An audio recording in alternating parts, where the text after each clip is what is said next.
Namaskar and welcome to NFL Masala. I'm your co-host Anant. And I'm your other co-host Rakshak. Welcome to Season 3, Episode 4 of NFL Masala, where we talk about all the latest happenings in the NFL with a little bit of spice. How you doing, my man? I am surviving. How are you? I'm doing good. It's been one It's been a while. interesting. It's been a Yeah. while since the draft, Yeah. and I mean, a lot of things happen. Team Mhm. signing teams. We actually have a rap beef. Drake and Kendrick Lamar are feuding. Oh my God. Um. Feud of the 2020s. That is definitely for sure.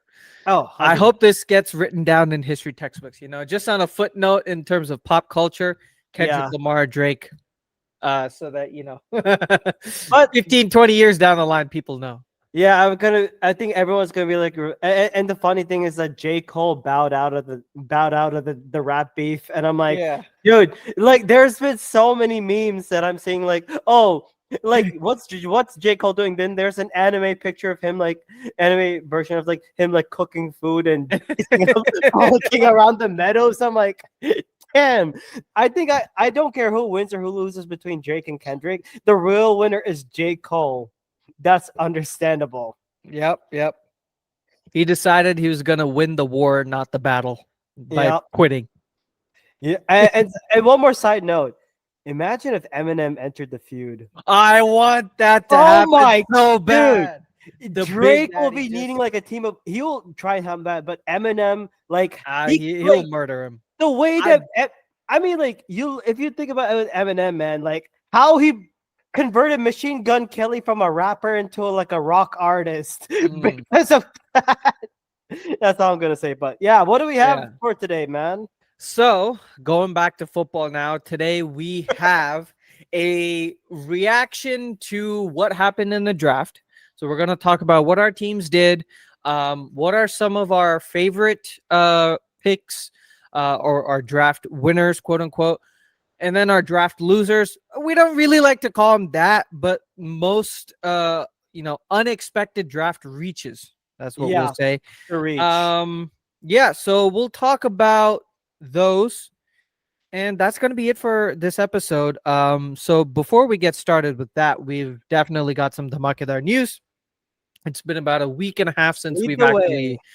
actually since we have um done our previous episode. So now the first bit of news that we have is actually a spoiler alert from Mm. the NFL draft for those who have not watched what happened during the NFL draft or have not watched our live draft reaction where spoiler alert, Abhishek, one of our guests, guessed 27 of the 32 first round draft picks correctly to the teams themselves.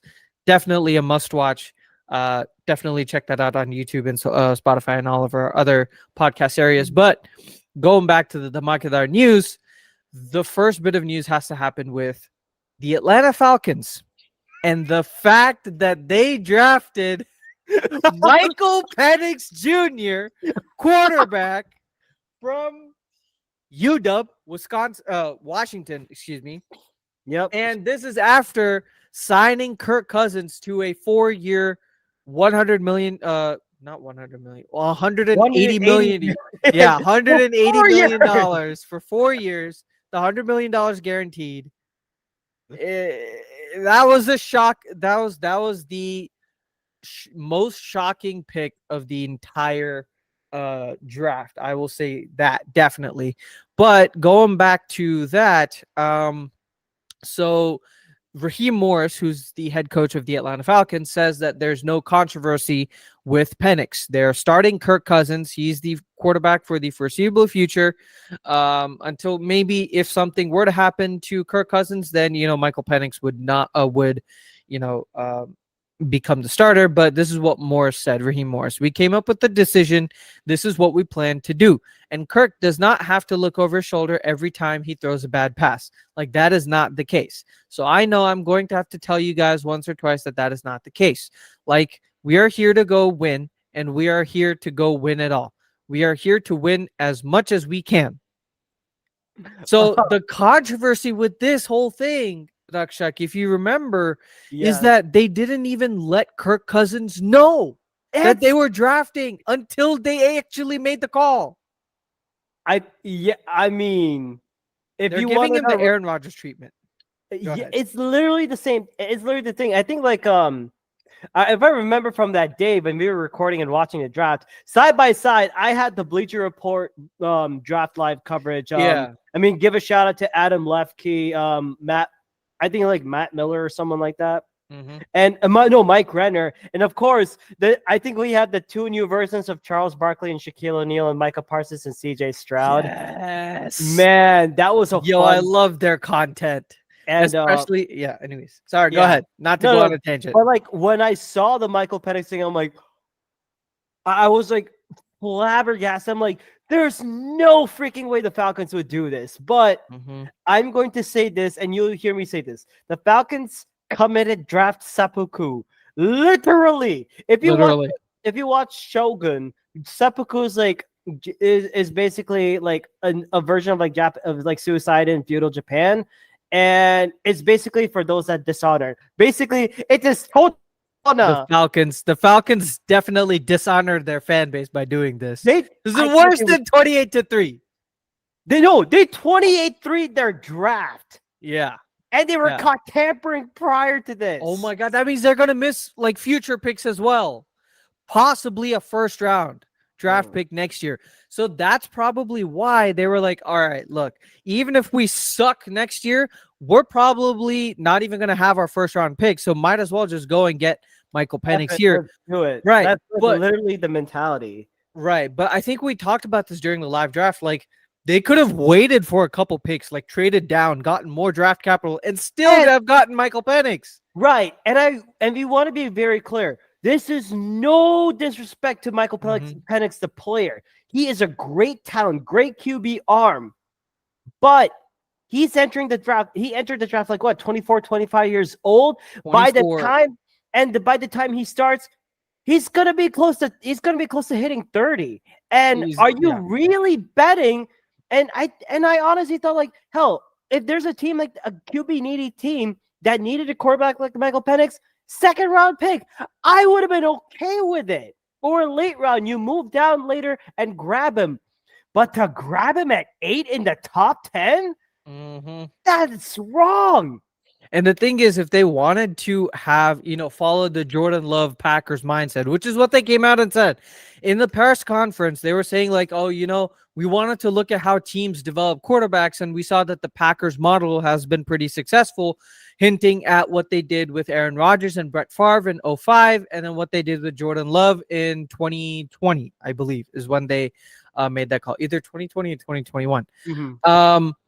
So then, the thing with Jordan Love is, yes, he was, he did have that, he was selected by the Packers, but he was also extremely young. I think he was either 20 or 21 at that time. So that means when he started this past year, he was still like 24, 25 years old, which is how old Joe Burrow was when he started. If you look at Jordan Love's age, right?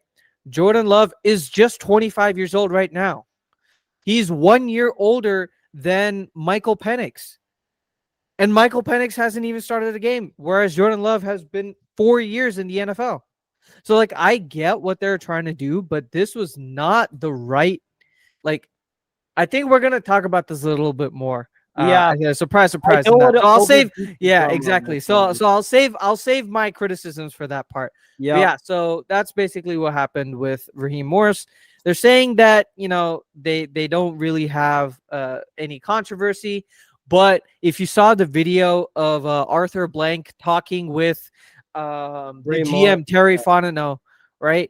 Terry Fontenot is like almost like begging and trying to explain why they drafted Michael Penix at that position to Arthur Blank, and every single comment was like, "This is a man who is desperate to save his job," and I'm like, "That's so true." That's exactly what it looks like.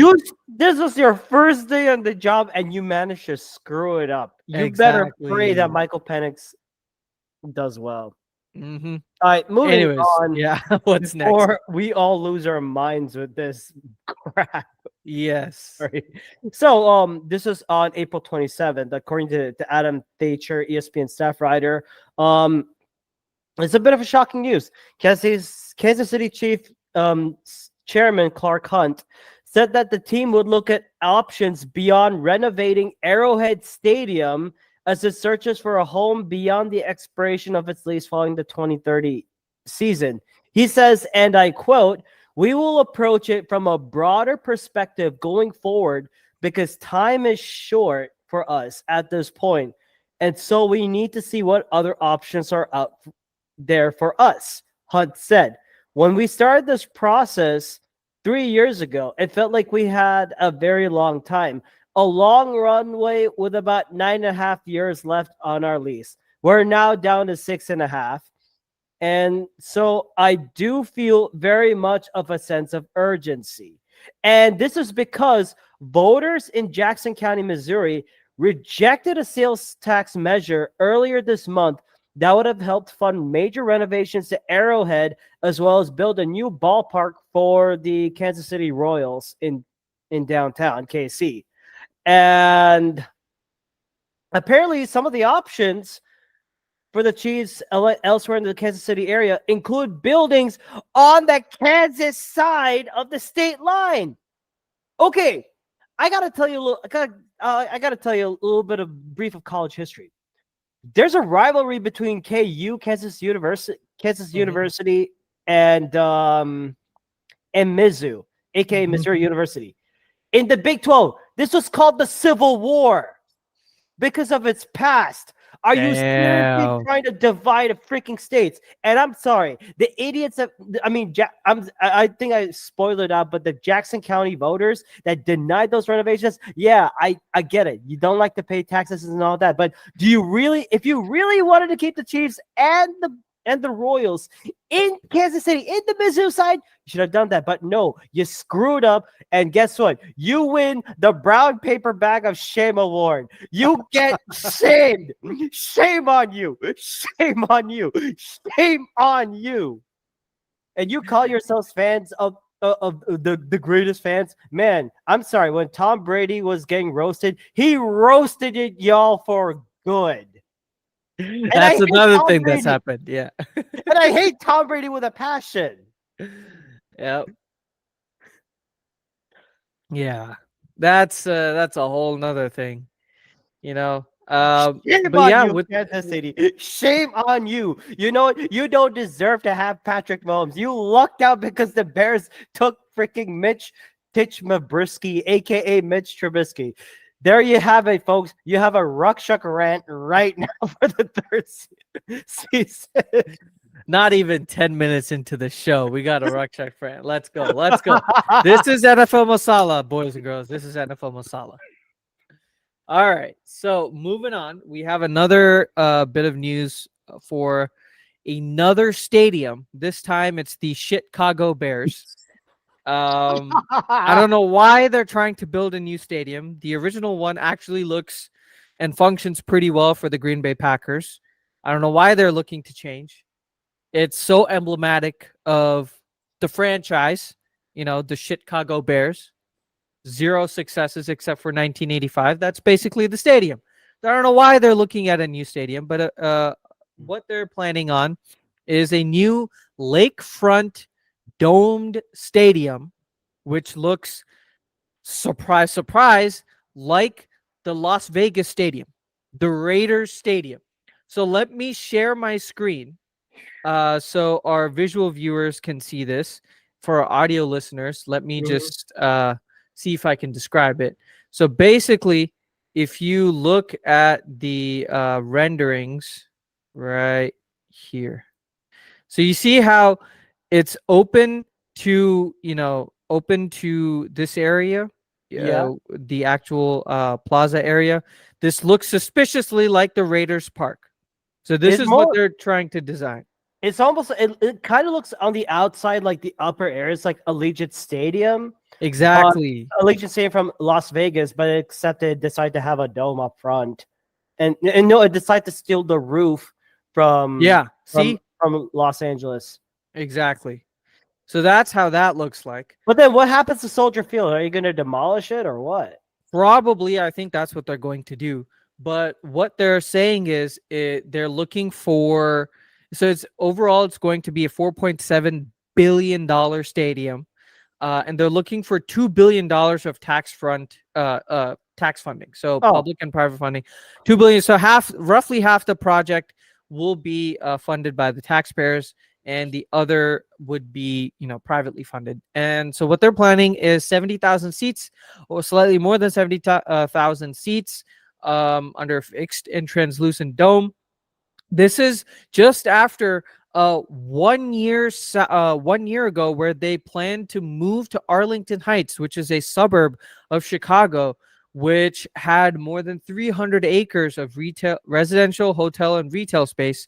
Now, they still own the land. The owners of the stadium, they still own the land, and they've said that their entire focus now is on the lakefront property. So we'll see what they do with that property in Arlington Heights. But this was a whole new thing, whole thing for Chicago. They really wanted the Bears to stay in downtown Chicago, and I actually think that this, yeah. all trolling aside, this actually is a beautiful, beautiful concept, because it's right on the lake. Like, there's no other buildings surrounding it blocking its view. I think this is perfect. This is what cities should do with their lakefront. They should really invest in like public Yeah. spaces there. So I think And this is a really good project for them. me as an engineer that works for the state, Mhm. I'm not for those that are trying to figure it out. I'm not even gonna disclose it. Y'all, good luck with that. Yep. But I mean, like, as an engineer itself, I think like it does look nice, and architecture wise, I'll leave it to the experts because I feel like I have no say in that. But overall, I like the planning, and but if for the abandoned area for Arlington Heights, me as the environmental guy, rebuild that forest, man. Make it into a nice park. Hell, make the park look a little bit more nicer. Get a little bit more green in the Windy City, if you know what I mean. Mm-hmm.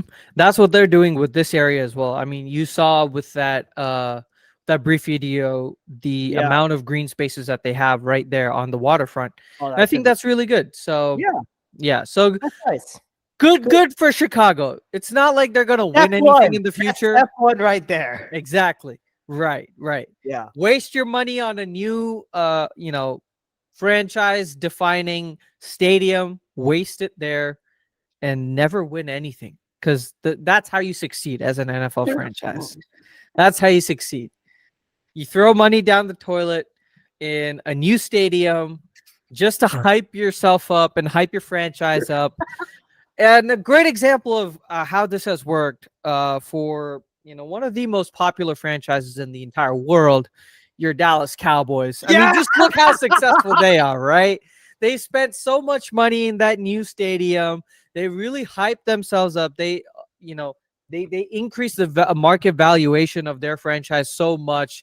Or, it's such a popular franchise, but they haven't won anything. So I think that's the way that you succeed as a real NFL franchise.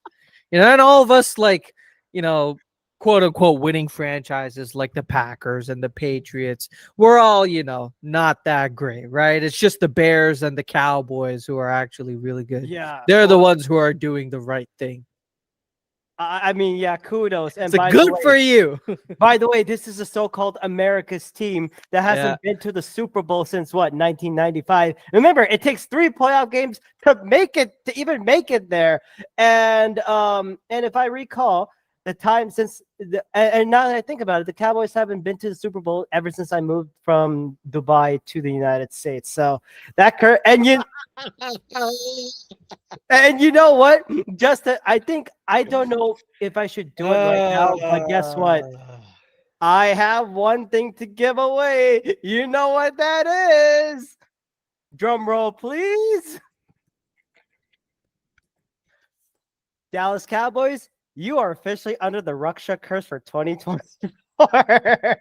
It's not like they need more curses. I mean, they Oh are no. officially cursed as a Oh, and franchise. speaking of the Cowboys, we do have some news that we have to give. And this is, and oh, by the way, this is pure Hall of Fame worthy news right there. Are you ready for the big one? Are Go you ready? ahead. Are you ready? This news is gonna rock your socks, man. It is earth shaking. It is death defying, man. I mean, They oh win my a God. People Super are going to be Bowl. screaming over. They're going to go to Target and to the nearest thrift shop and get those bargain deals. And like how they get those VHS tapes from Mhm. Amazon or the nearest thrift store to replicate to figure out, oh, I want to live in those old glory days. Oh, Jerry Jones, make me bathe in your rivers of joy or whatnot. But bullshit on that. Enough of that. So with this being said, on April 29th, Ezekiel ex running back of the New England Patriots, Ezekiel Elliott signed a 1-year deal with to go back to Dallas and reunites with the franchise that took him with the 4th overall pick in the 2016 draft. The contract is supposed to have a maximum value of $3 million. Sources tell ESPN, and I mean, this is a team that lost Tony Pollard, and you decide to go with Rico Dwaddle, Royce Freeman, Deuce Vaughn, Malik Davis, and Hunter Lepke, and now you're bringing in Zeke Elliott. Oh boy. I'm really I'm gonna stand up. I'm really quaking on my knees right now. I'm really quaking on my knees right now. This is how they win a Super Bowl. Yeah, Cowboys These gonna go up. successful franchise move. All right, Wait. Yeah. See what this is. This is a slow clap. And by the way, he said, we're gonna go to the Super Bowl. Bullshit. Hell no. They aren't. They're not gonna win it. I have 4 words for you, Dakshak. 4 words. What? All in my ass. Come on, all in. Come on, my pause. No Diddy right there. No Diddy, bro. God, I love hating on the Cowboys. No, it's an American pastime. It is. Man. It is a rite of passage for every American football fan to hate on the Dallas Cowboys. It should be a rite of passage, bro. Just when you get your citizenship, right? In your citizenship test, the last question that should be asked is, what do you think of the Dallas Cowboys? And everybody's answers to get your U.S. citizenship should be, I hate them. And for any idiots, End of discussion. and for any Indian nationals that are watching this, if you want to get that citizenship, remember the answer to what Anand has said. Yeah, the Cowboys, exactly. You get an automatic pass. You're Yes. in the United States. Congratulations, you're already a citizen. No need to go through green card, H-1B visa, whatever. Oh no! Immediately say the Cowboys suck. Cowboys Boom, you suck. got your You're you got immediately your an American citizen. God bless you, sir. Moving on. Moving on. Moving on. We have some wide receiver news. Mhm. Odell Beckham Jr. has signed a 1-year deal with the Miami Dolphins, worth $3 million, with incentives to push it to its max value of $8.25 million.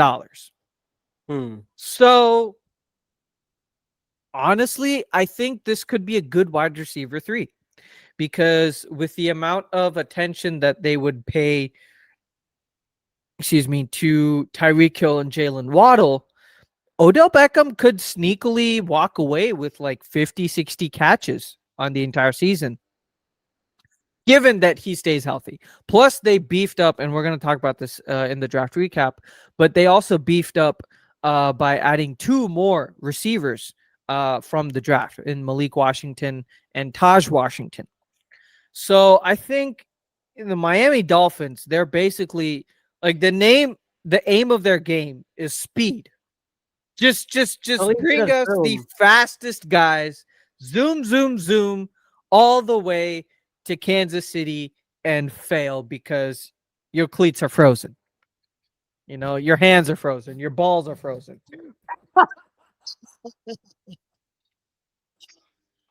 By the way, folks, this is an NFL Masala episode in which we are beginning to fire all the ammos, just like Drake and Kendrick Lamar started off. Yes. Yeah, so I think this could be a good depth addition. I don't really see Beckham becoming like a starter or anything. Yeah, But backup option. it's a good backup option. It is a good depth option for them. And one thing I would like to say that I think it's more of a ring chasing mentality now. Right, He has, right. yeah, he's just gonna ring chase. That's pretty much it. I don't know why he wouldn't move away from the Ravens, considering that they have a better quarterback in Lamar Jackson. Also, breaking the Makidar news, there was actually a report that suggested, I don't know if this is a rumor or if it's just, speculation, but there was a report that suggested Tua could earn around 4-year, $220 million contract. Woo! Which I think is a massive overpay for what his skills are. That is just insane. That's almost $55 million a year. Mm-hmm. That's more than Joe Burrow. Oh, and by the way, we actually have breaking the Makidar news. According to Ian Rappaport 2 minutes ago, former Saints starting offensive line Andres Pete is signing with the Las Vegas Raiders. Definitely some added O-line help post-draft. And we'll talk about it a little bit more, but just for a quick recap on that, I think it's definitely helpful because the Raiders needed to address offensive line. They didn't do that in the first round by taking Brock Powers. This is what the Raiders franchise will do. They'll make those high risk, high reward kind of picks. But getting a good, decent, adequate backup, I'll be happy with that. Plus, they got Jackson Powers Johnson, which was, I think, one of the best. I thought, definitely that's a good one. Yeah. All right. What's the last bit of the Makidar news we have? And the last bit of the Makidar news is this was on May 3rd. And it was announced on via Associated Press and some other sources. The Buffalo Bills signed wide receiver Chase Claypool to a 1-year deal. So, I mean, I don't know about the details on this one. So, in case y'all missed it out, Buffalo Bills signed Chase Claypool to a 1-year deal. And we don't know the contracts, but they also signed defensive end Dwayne Smoot, Smoot, Smoot. Oh, Smoot. Yeah. Smoot and linebacker Deion Jones to 1-year deals. Yeah, so I think these are all like depth pieces just to fill out their roster and provide. And then trim it up for the 53. Yeah. And I think like it does make a little bit sense to get like some kind of quote unquote veteran presence between Chase Claypool. I mean, after all, you did lose Gabe. You lost Stephon Diggs. You lost Gabe Davis. And you basically doomed us all again by giving up Xavier Worthy to the freaking Kansas City Chiefs. And I mean, yeah, you got Keon Coleman. You could have drafted him in the first round. It makes no freaking sense that they didn't do that. And I mean, like I'm okay. Yeah, Keon Coleman's a good pickup, but you also had Curtis Samuel, Matt Collins, Quintez Cephas, and he was a Lions player, I believe. Quintez Cephas was a wide receiver. And I mean, like, but overall, I think like Claypool, he had like over 2,000 receiving yards, 13 touchdowns since entering the league. He was, by the way, a second-round pick from Pitts by the Steelers in the 2020 draft. He set this franchise record in Week 5 with his 4-touchdown performance, but since then, he's not lived up to that hype. I mean, he's bounced from the Steelers to the Bears to the Dolphins and now to Buffalo. I don't know if he'll be a good starting receiver, but he has training camp to figure it out. I do like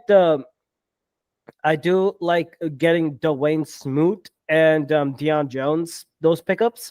Deion Jones has played for 3 teams in his 9 NFL seasons, 13 interceptions, 5 of which for pick sixes.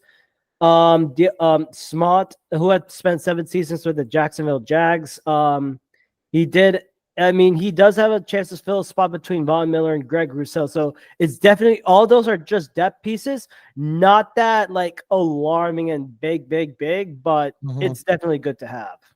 Yeah. Dwayne Smoot, depth edge rusher, especially in the 4-3 system that the Bills run. Probably going to be playing outside defensive edge, defensive end. So, yeah, alrighty. That's going to conclude the Mock of the Hour news segment. Now moving on to the actual draft recap, starting with them Green Bay Packers. Alrighty. Chuck. I Yeah. think the Packers had.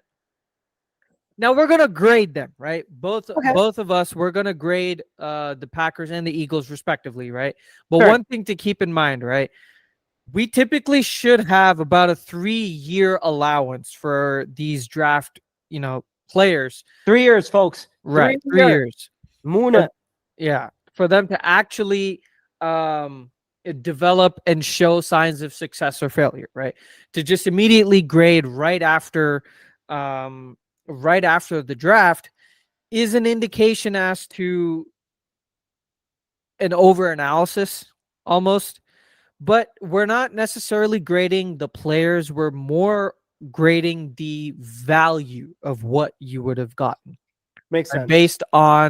Based on prevailing trends, based on you know what others have said, what the consensus draft boards have said. So that's what we're going to be grading.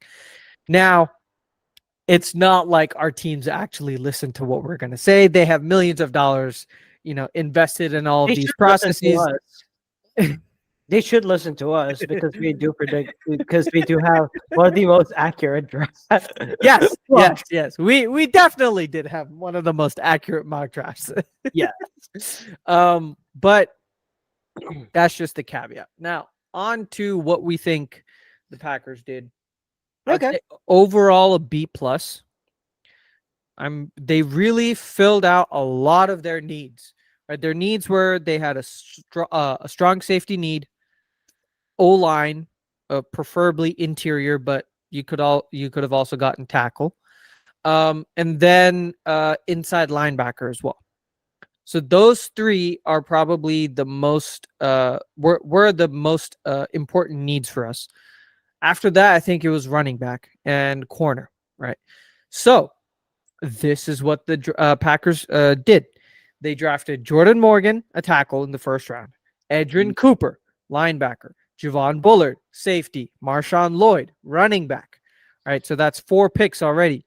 Tyron Hopper, linebacker, Evan Williams, safety, Jacob Monk, center, Keaton Oladipo, safety, Travis Glover, tackle, Michael Pratt, who's a QB. And then their last pick, the 11th pick, is Kalen King, corner. So they basically hit every single position that they wanted to draft. And they got 11 picks. So we'll see just how many players they retain. Mhm. Brian Gutekunst is famous for retaining his drafted players. For example, like Jay Sternberger, I think stayed on probably a year longer than he should have. Yep. Royce Newman is still on the Packers depth chart, even though he sucked. Even though he sucked last year, and he is a $3 million Disclaimer: he liability. sucked. Yeah, he sucked. I know a lot of in-depth analysis there, but looking at the individual grades, you look at what we did in day one. We just drafted Jordan Morgan with our 25th overall pick. He's good. He's good. And what the draft analysts were saying is it might have been a little bit reach, but Jordan Morgan was not going to make it out of the first round. Right? You had teams like the Niners who were looking to get him, the Ravens potentially, maybe the Chiefs, probably the Cowboys. So there were a lot of teams ahead or after the Packers who probably would have taken Jordan Morgan. So I think that's why. And you know what? I will trust the Packers in their analysis of offensive line, Yeah. right? To have Okay. found Rasheed Walker a potential Pro Bowl left tackle in the 7th round, Zach Tom, potential Pro Bowl right tackle in the 5th round, who could possibly move to center. That's what they're saying. Especially because we got Jordan Morgan. We're probably going to make him go to the left side, have Rasheed Walker come to the right. Zach Tom would probably be center, which means Josh Myers would probably be a depth center at that point.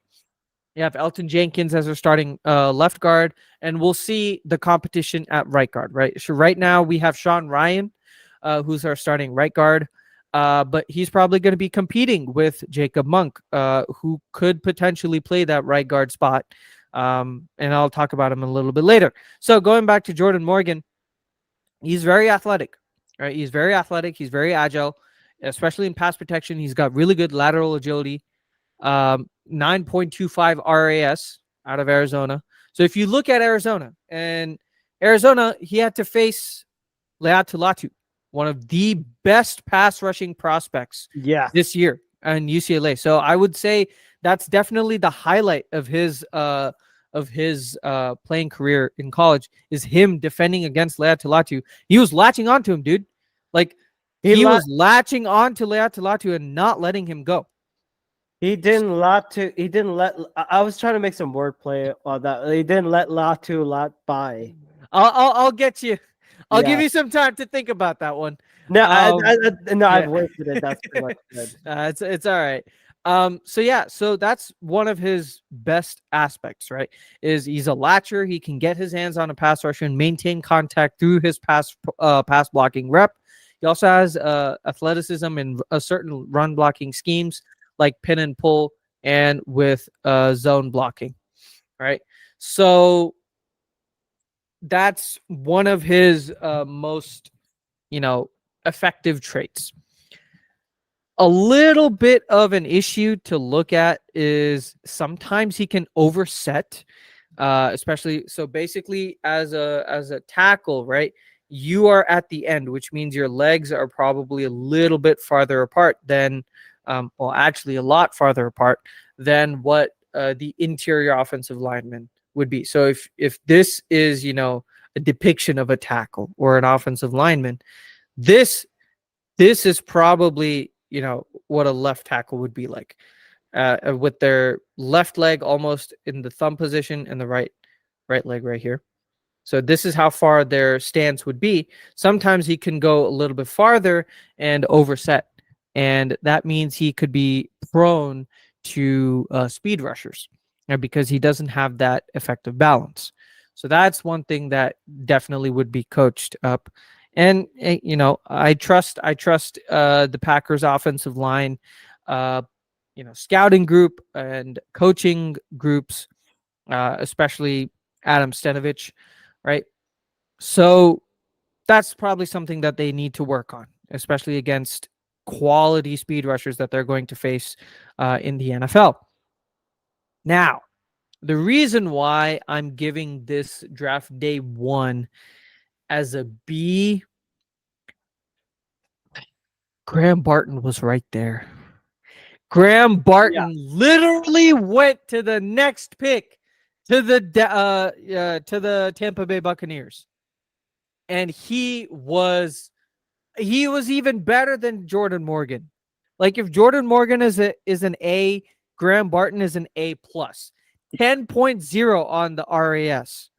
Oh. So he's even more athletic, which is what was more surprising, because Brian Gutekunst loves drafting high RAS players. That's been his calling card the entire time he's been the Packers GM. Is he drafts high RAS players in the first round specifically.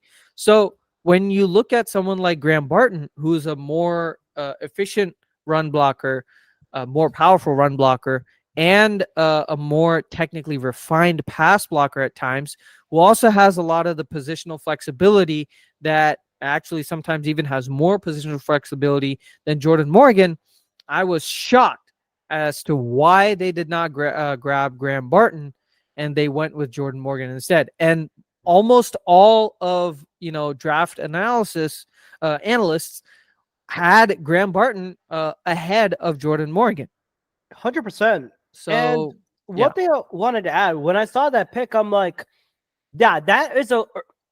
I think you've already said this though, but I was very shocked that that you went with Jordan Morgan. I mean, if you had chosen Graham Barton or hell Tyler Guyton just for like names and giggles, just to throw out a name, that would have been like a much more like that would have been more of what we view as an ideal first round talent, and especially in the offensive line. If you're looking at the first round itself, but getting Jordan Morgan, that is why I'm like, I don't know.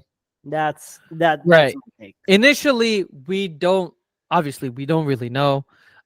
They probably liked him, and talking. We didn't talk to Jordan Morgan. We're not there yet. But when Jordan Morgan was talking to the Packers press, he really sounded like he wanted to be a Packer, right? He said that he modeled his game after David Bakhtiari. Oh, okay. So the connection, probably exactly, why. right. So I think he really impressed the Packers in their in their interviews, and they really look at high personality, like quality personality players, right? So that's probably why they got Jordan Morgan instead of Graham Barton, which to me, I would have much preferred Graham Barton in that position, and I think a lot of people would have, as you saw our reaction in Oh yeah, the live I was sure. first round graphic. Yeah. I was a little bit surprised, but hey, you know what? At least it wasn't an early pick in the first round. With number 8, in which you take Michael Penix. Yeah. So we'll get to that in a little bit. Moving on. So moving on to day 2. So basically rounds 2 and 3. In the second round, pick 45, we drafted Edgerrin Cooper, inside linebacker, Texas A&M. After we traded down with the Saints for pick 45, 168, and 190 for pick 41. Can I Yeah. Can you give me a moment where I can despair and scream? Oh.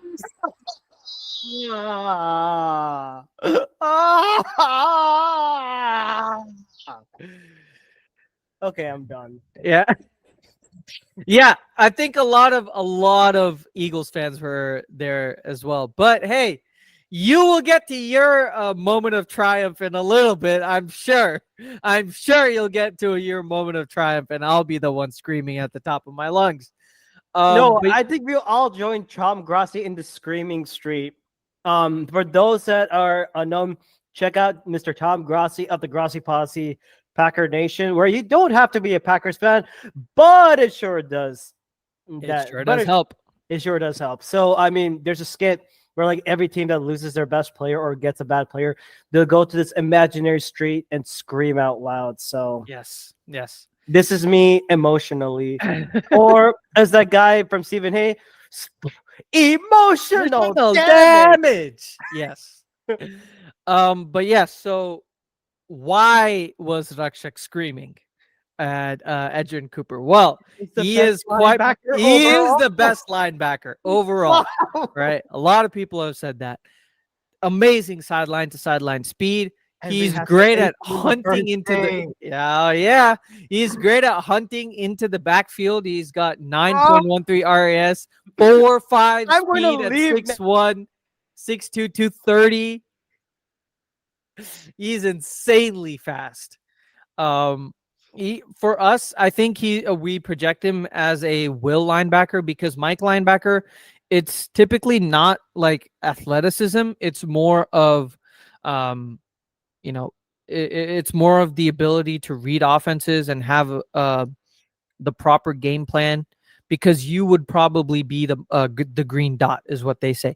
Basically, the guy who relays the defensive plays, right? The one who checks the backfield. A great example of a Mike linebacker, Luke Kuechly, right? If you ever wanted to look at tape of an excellent linebacker of the recent eras. Mm-hmm. One of the best linebackers, and it sucks that he had to retire. Retired at 29, yeah. But yeah, so definitely probably one of the best picks that the Packers have made. And the fact that we moved down and still got him, hands down, really, really excellent move from And I think with this, I'm going to give this one an A+ on this one because you literally picked this you initial moved one. down Yeah. and by hands the best linebacker that can fit your scheme. Mm-hmm. I honestly think so. And I think you won day 2 with this one, especially okay. the Okay, that's a huge statement. Yes, We'll get to but that a little I bit. think the next one will reinforce my thing on that. Okay. Okay. You'll know why. Okay. So yeah, so I do agree with you on that. I think he's a perfect fit for our scheme and what we do, especially with what Jeff Hafley brings. Like every press conference that Jeff Hafley makes as a Green Bay Packers defensive coordinator, the entirety of Packers Twitter has like mouth drooling, right? Drool coming out of their mouth, just, other stuff coming out of other bodily extremities, just like just waiting to see what the on-field performance is going to be, because man, the amount of energy and like his defensive philosophy is F everything and get after the quarterback.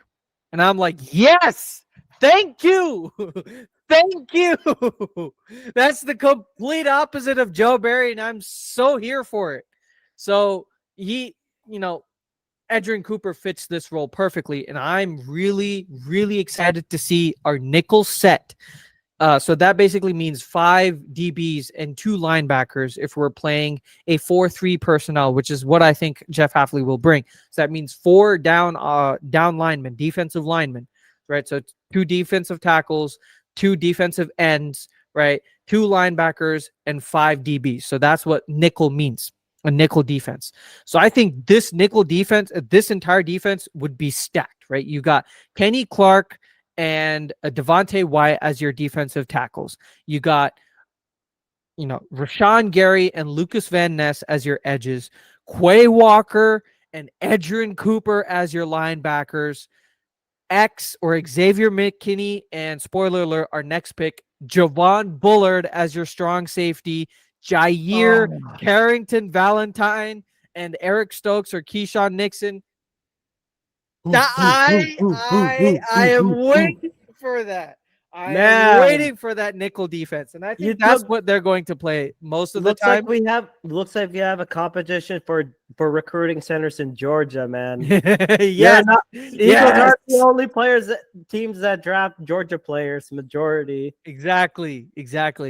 But man, honestly, the reason why I say you had an A+ draft on day 2, regardless of what anyone thinks, Javon Bullard for me, highest safe.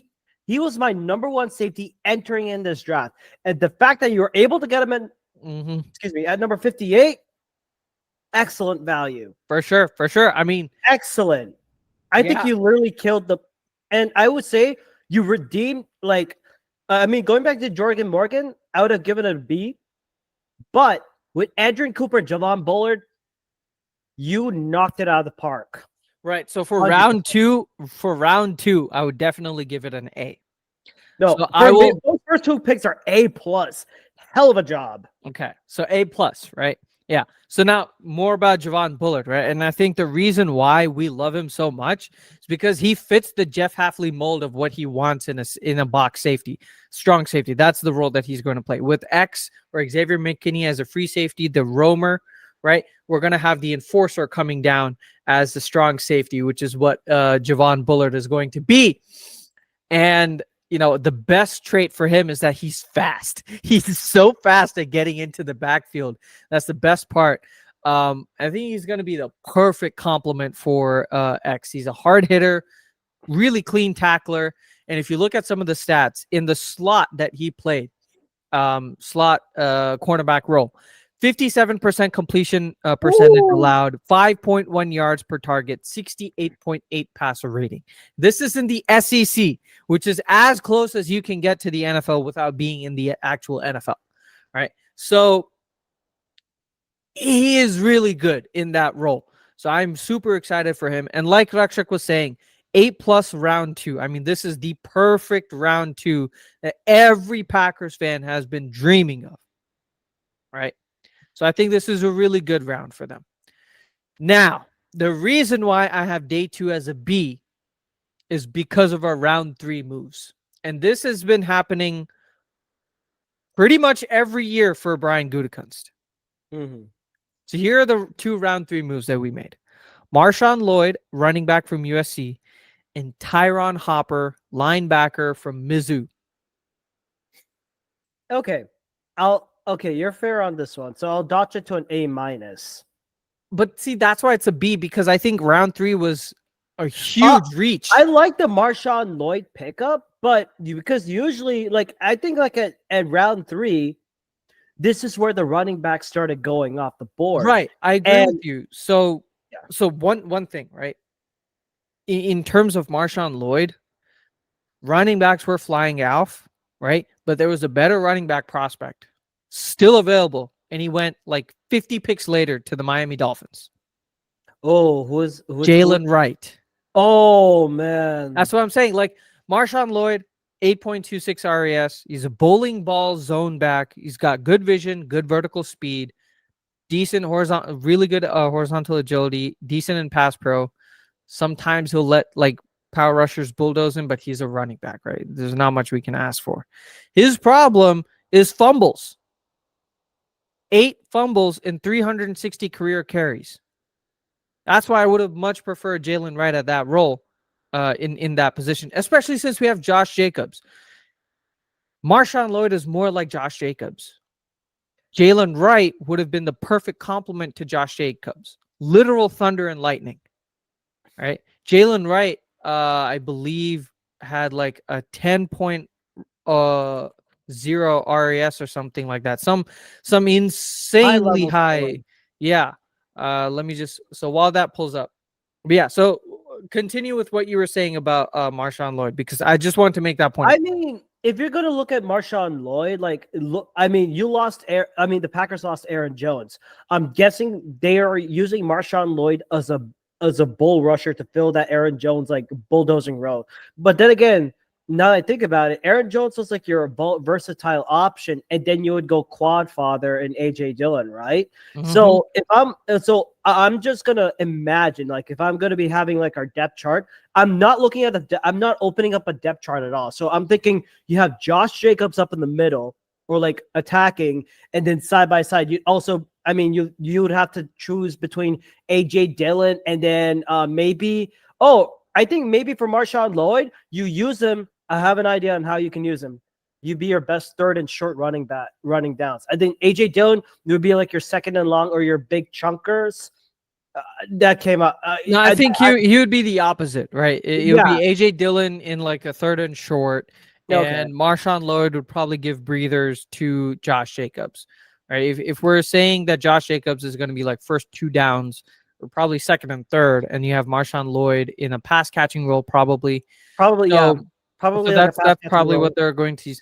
Hey, look, he's a good Special teams? versatile back. Is he I good will with say special that. teams too?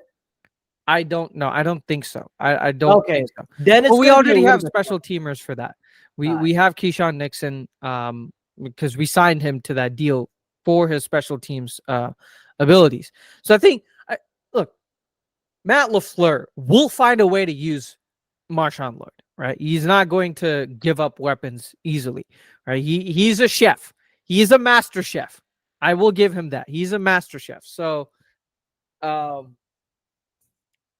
he will find a way to use Marshawn Lloyd. I just would have preferred to have Jalen Wright. Again, this is another thing where I would have preferred to have somebody else, but it's still a good option.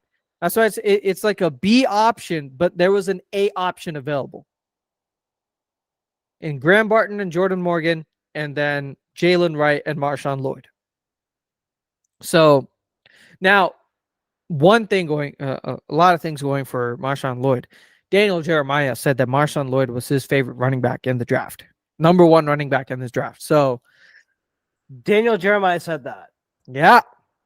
yeah, Okay. and he even had, I think he even had a nod of approval for from Bill Belichick as well. Not sure. Maybe it's him. No, it was somebody else. It was somebody else. It was somebody else. I'll say who. But yeah, another interesting pick, and I think the worst, well, not worst, but the pick that was completely a reach to have lack of better words was Tyron Hopper at 91, linebacker from Missouri. I don't understand this at all, dude. This is the token reach player that Brian Gutekunst has had in the third round in the past 4 years of the 7 years that he's been the GM. This is the fourth time that he's done this, right? Where he's reached on consensus draft boards and failed. So if I look, if we look at who, let me pull up the Green Bay Packers draft history. Be right back. Yeah. So we have, okay. So in 2023, third round, we drafted Tucker Kraft. Okay, that's a hit, right? So that's a hit. But if you look at the 4 that were, misses from from Brian Gutekunst, Oren Burks, third round in 2018, Jay Sternberger, 2019, Josiah DeGuara, 2020, Amari Rogers, 2021. So I think they probably made a shift in whoever was their scout for those first 4 years, because the last 3 years, or the last 2 years, he's been knocking it out of the park last 2 years. So Sean Ryan and Tucker Kraft have been the last 2 third round picks for the Packers. Sean Ryan is potential to be really good. Tucker Kraft, we already know that he's a really promising tight end prospect. So I think those are 2 hits. But yeah, Tyron Hopper, third round pick this year. I don't know. I think I don't really see him succeeding that well. We'll see. The reason why I don't really see him succeeding that well is he doesn't really have good speed. 7.242 RAS with 4.68 40, low agility scores. Sometimes he can get lost in zone coverage. He's an okay tackler. What his best thing is that he's a decent downhill rusher from the linebacking position, and he's pretty sticky in man coverage, especially in on those crossing routes. But I really thought that he was going to be a special teamer, and that's what the consensus draft board thought as well. Here again, I would have much preferred either Cedric Gray or Edifwan Ulofoshio. Cedric Gray, 7.25 RAS score, but he has much better production in college football, and both have better run stop abilities in getting to the backfield. Especially with Ulofoshio. And Ulofoshio is 9.67 RAS. Right? If you look at his best attribute in terms of athletic attribute, right? It's his speed, 4.56 speed for 6'2", 3'6", and he's got insane explosive ability as well. Nearly 40-inch vertical, 10-foot broad jump. So again, if you wanted an athletic linebacker in the third round, I would have gone with Edifwan Ulofoshio. 9.67 RAS versus 7.42 RAS in Tyron Hopper. So I think he's probably going to be a special teamer. So that's why I give day 2 a B, because round 2 is definitely an A. Round 3 is like a C plus, in my opinion. So I think a B is what I give day 2. And then day 3, though. Day 3 is when I think Goody really, really cooked. Oh my freaking God. I want to say this. You know what? Okay. The Packers, I believe they had one of the best day 3 grades overall, man. I was watching this live stream. I'm like, I was controlling my I was controlling my excitement for you and of course my rage for my Eagles, because during that time, I think we'll get to this later, but Howie Roseman was trading back every single time and it drove me insane. I'm like, you're okay. Seriously, you're handing the picks to the Packers on a silver platter. Here you go. Here you go. Anna, do you Prasad. want this too? It's like Anna, a prasad. Yeah. Anna, do you want this prasad? Please take it. Please take Yes. it. Take it, like physically take it. Here you go. Bagadi Big Shandi. Bagadi Big Shandi. That's literally what happened. And I'm like, Yeah. how the hell are the Packers getting away with this? 6 picks in day 4. Sorry, not day 4. Day 3. Day 3. 4th, 5th, 6th, and 7th rounds. So we had some pretty good picks. I will say that. Evan Williams, safety out of Oregon, pick 111 after we traded with the Jets for 126 and 190. So we moved up. So that trade with the Saints, where we moved down to get picks 168, 190, and 45, we got Edgerrin Cooper at 45 and Evan Williams moving back up using 190 and our previous 4th rounder in 126. So his biggest attributes, he's a hard-hitting MFer, right? He's got really good hits coming downhill like a hawk, Jamal Adams style, right? That's how he looks like in terms of a enforcer safety, right? So that's how Evan Williams looks like. Really strong and explosive athlete at 8.2 RAS. Okay speed, especially deep speed. That's one of his concerns. 4.6 speed, so it's decent like Jamal Adams, but coming downhill, it's really, really good. Really good tackler. Sometimes he flies around, but that could be worked on a little bit, especially with Jeff Hafley having such cornerback experience, defensive back experience. And he would be a really nice box safety option in dime packages, which is like 6 DBs, opposite of Xavier McKinney and Bullard. So I think this was a good pickup. I would have preferred another player in Jaden Hicks, who had ranked higher than Evan Williams because he's taller, bigger, faster, and slightly better in zone coverage. But I don't mind getting Evan Williams. I think he fits the mold of what they want in what Jeff Hafley wants, which is a hard-hitting enforcer type DB who really plays above their size. So that's the first pick in day 3.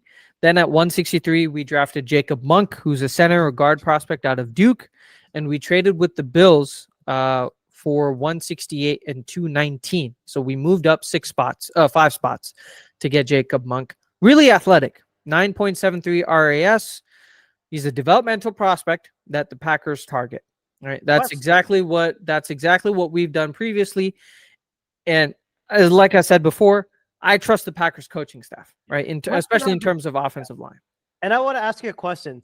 Was this pick, now that I see Jacob Monk, his versatility, and the fact that he plays for Duke, was that some way to make up for the fact that you let Graham Barton go out of your reach? Probably, dude. Now that I think about it, I'm like, probably. Yeah. I mean, he's got positional flexibility, 3 positions in 5 years. He's a good latcher in the run game, and he only allowed 1 sack in 661 pass blocking snaps in 2 years. Ooh-wee. So definitely a good prospect. I would have preferred Christian Mahogany, and I will tell you a little bit later. Christian Mahogany's like from South Boston College. Oh, Boston. Oh, yeah. Boston College has done a really good job in like developing draft picks. Look at Zay Flowers, Doug Flutie in the past, I think. Yeah, and the reason why I would have preferred Mahogany is because Jeff Hafley was the head coach for Boston College while Mahogany was there. So I think like that connection would have been pretty good. But again, I trust the Packers. If anything, I trust the Packers offensive line coaching and scouting group. So that's 163. 169, we drafted Keaton Oladipo, safety out of Oregon State. Now, I said, I would have preferred Jaden Hicks, but they basically got someone like Jaden Hicks in Keaton Oladipo, right? He's big, strong, rangy in coverage, and he was the second team all Pac-12 last year. Man, the Packers keep on taking all my favorite safeties. I didn't get it. I'm like, what? Except for the Evan Williams one, but Javon Bullard, Keaton Oladipo. Yeah. Who else are you gonna take? Who else are you gonna rob, man? I'll say he's coming up in 3 picks. All right. Next pick at 202, Travis Glover, tackle out of Georgia State. I didn't see his tape. But what I did read is that he started 57 games, 35 of them at left tackle, 18 at right tackle, 4 at left guard. He's not really the most athletic, but his positional flexibility is definitely something that the Packers look at. That's their hallmark, right? They look at players who can play offensive line. They don't care what position. You can play offensive line, you're a Green Bay Packer, right? You're athletic most of the time, and you can play an offensive line position, you're a Green Bay Packer. We're going to find a role for you. And I think that's a role that barely 3 teams do. Packers, your Eagles, It's your and third team. the Chiefs, maybe the Chiefs. Maybe. But They've you got know what? they've got They followed the same mantra. Apologies. Mhm. They follow the same mantra, and that is build through the trenches, Namaha. build through the trenches, Namaha. Namaha. Build through the trenches, Namaha. Disclaimer: in order for this mantra to be successful, remember to chant it at least 28 times, or as in we do in most Sanskrit stotras, 108 times. Only then it'll come true. Exactly. This is a disclaimer. Exactly. Not spending millions on draft processes, but chanting that mantra. That's what you'll get you a good offensive line.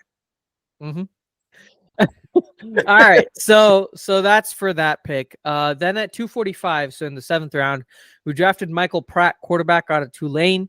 The fact that he fell to the 7th round is a shocker. He's got a pretty good arm. Yeah. Decently accurate. I thought he would be going as a developmental prospect. Sean Clifford, right? Like You already have Sean Clifford as your backup. Yes, we already have Sean Clifford as our backup. We also had Alex McGough. I don't know how to pronounce his name. I'm sorry. I apologize. But we're transitioning him as a wide receiver to increase that offense, because he played a little bit of that. He played scout team wide receiver last year for us. So we're moving him to wide receiver. And the reason why is, I'll talk about this in the DFAs, but we brought on Jacob Eason as a developmental quarterback prospect signing. So that's why.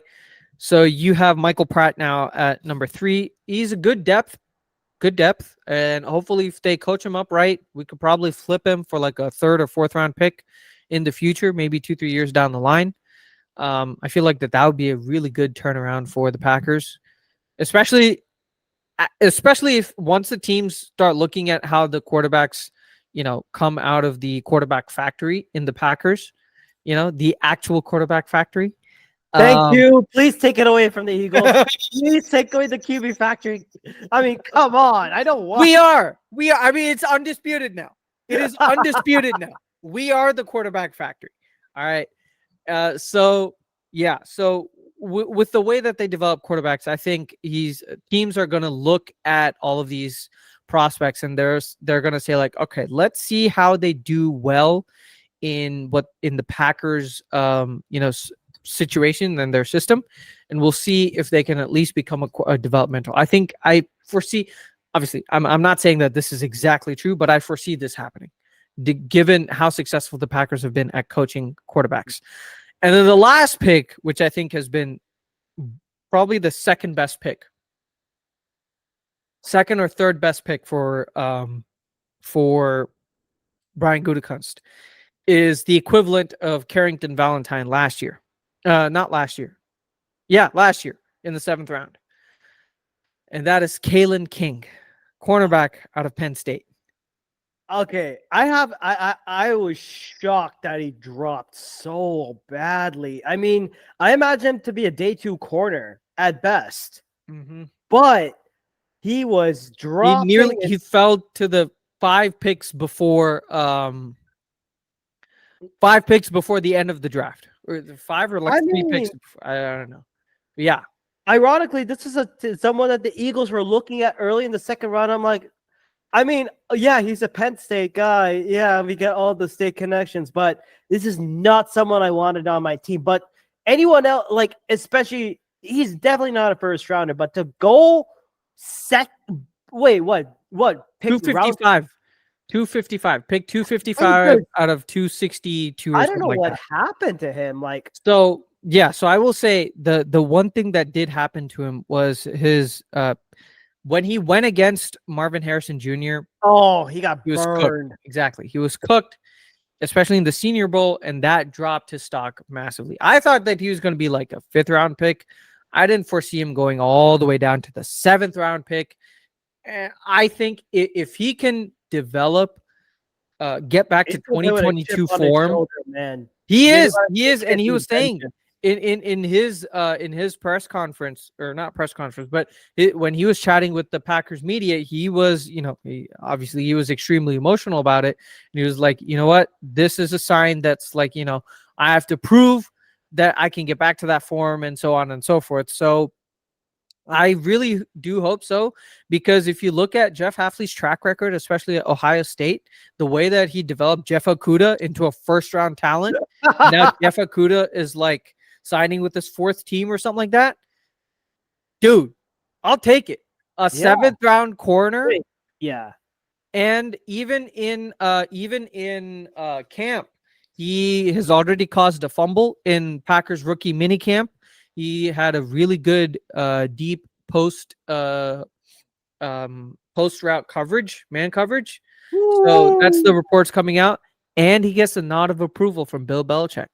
Oh my God. When Bill Belichick was on the Pat McAfee live draft show, and he was reviewing Marvin Harrison Jr.'s tape, he was referencing Kalen King, and saying that's a good corner the Packers got there.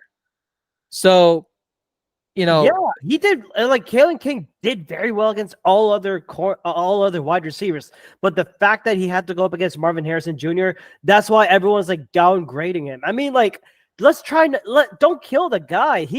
What do you expect if you're gonna have like your best corner, like who has covered everything one, then you'll go up against like a generational talent like him? Of course, you're gonna lose some battles, but I mean, he doesn't need to fall down that low. I think the Packers they stole on this one. And I mean, if he's starting for the Packers on day one in that game one, I'm actually worried about this now. We'll see. I think initially he's probably going to be a depth. Yeah. Because the reason why I think initially is because the Packers declined Eric Stokes' 5th-year option. A first rounder. So his 5th-year option, they declined him. So this is his last year, potentially, as a Packer, his prove-it year, right? So if he doesn't do well, we've got we've got his replacement in Kalen King, effectively. So yeah, and then lastly, in terms of like undrafted free agents, we did sign a lot of players. We're at our 91-man roster now. Oh, wow. Yeah, and especially after we cut Devondre Campbell post June 1st, that's when his contract is officially coming off the books. They draft the Packers signed Jarvion Howard, running back, Messiah Swinson, tight end, Donovan Jennings, O-line, Trent Jones, O-line, Rodney Matthews, D-line, James Esther, D-line, Raylan Goforth, linebacker, Peter Bowden, long snapper out of Wisconsin. And I think they recently retained Peter Bowden or like signed him to a future contract, I think. Raylan Goforth, I think, has also been signed. Let me just open up the specific, like the updated, I don't want NASCAR. What the hell? Sorry. Yeah. No, it just suddenly opened up NASCAR transactions. I was like, what the fuck? No, we're doing NFL. What the hell? All right. Transactions. Yes. Where's Green Bay Packers? Okay. So yeah. So we signed Dimitri Stanley, Lacita Smith, and Julian Hicks as veterans, right? But I think we signed Raylan Goforth, Jarvion Howard, Peter Bowden, Donovan Jennings, 3-year, $2.84 million contract. Ooh. So yeah, I think they're really high on him. So we'll see. In terms of like, if we look at the draft, not draft, but depth chart for the Mhm. Packers, Donovan Jennings is like our. They don't show him. Okay, he's going to be like a depth interior lineman, right? Because they have Rashid Walker, it shows on ESPN Rashid Walker, Elton Jennings, Josh Myers, Sean Ryan, Zach Tom as our starting. But I think what's going to happen when the first game starts in against Philly, I think our starting offensive line is going to be Jordan Morgan, left tackle, uh, Elton Jenkins. Then you have Zach Tom move to center, probably either Sean Ryan or Jacob Monk as your right guard, and Rashid Walker as your right tackle.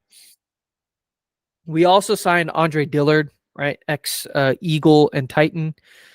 He's also a depth move. He signed the vet minimum, like $2 He was million a contract, I think. bust in 2019, man. Yeah, but we'll see. He's a high RAS player.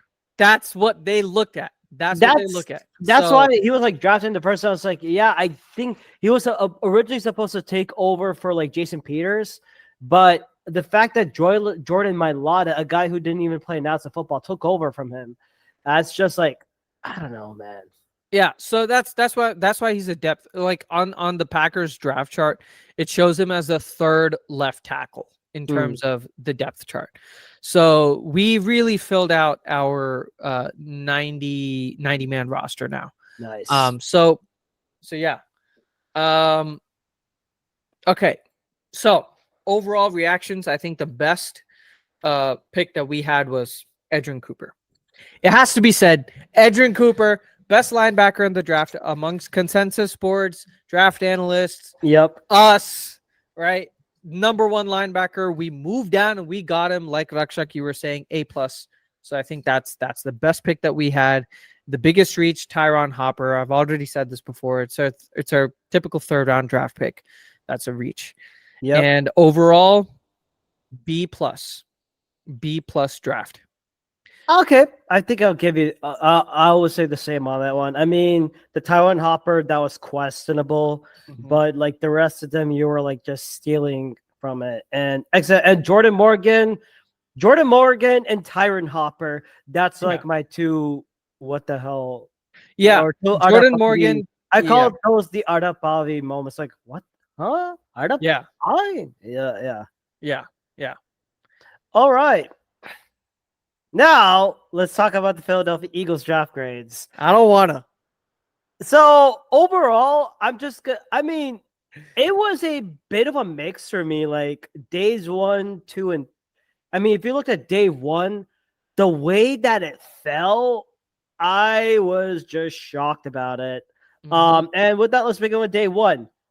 And I didn't think we noticed, but we had a record of 14 consecutive picks on the offensive side. That has to be said.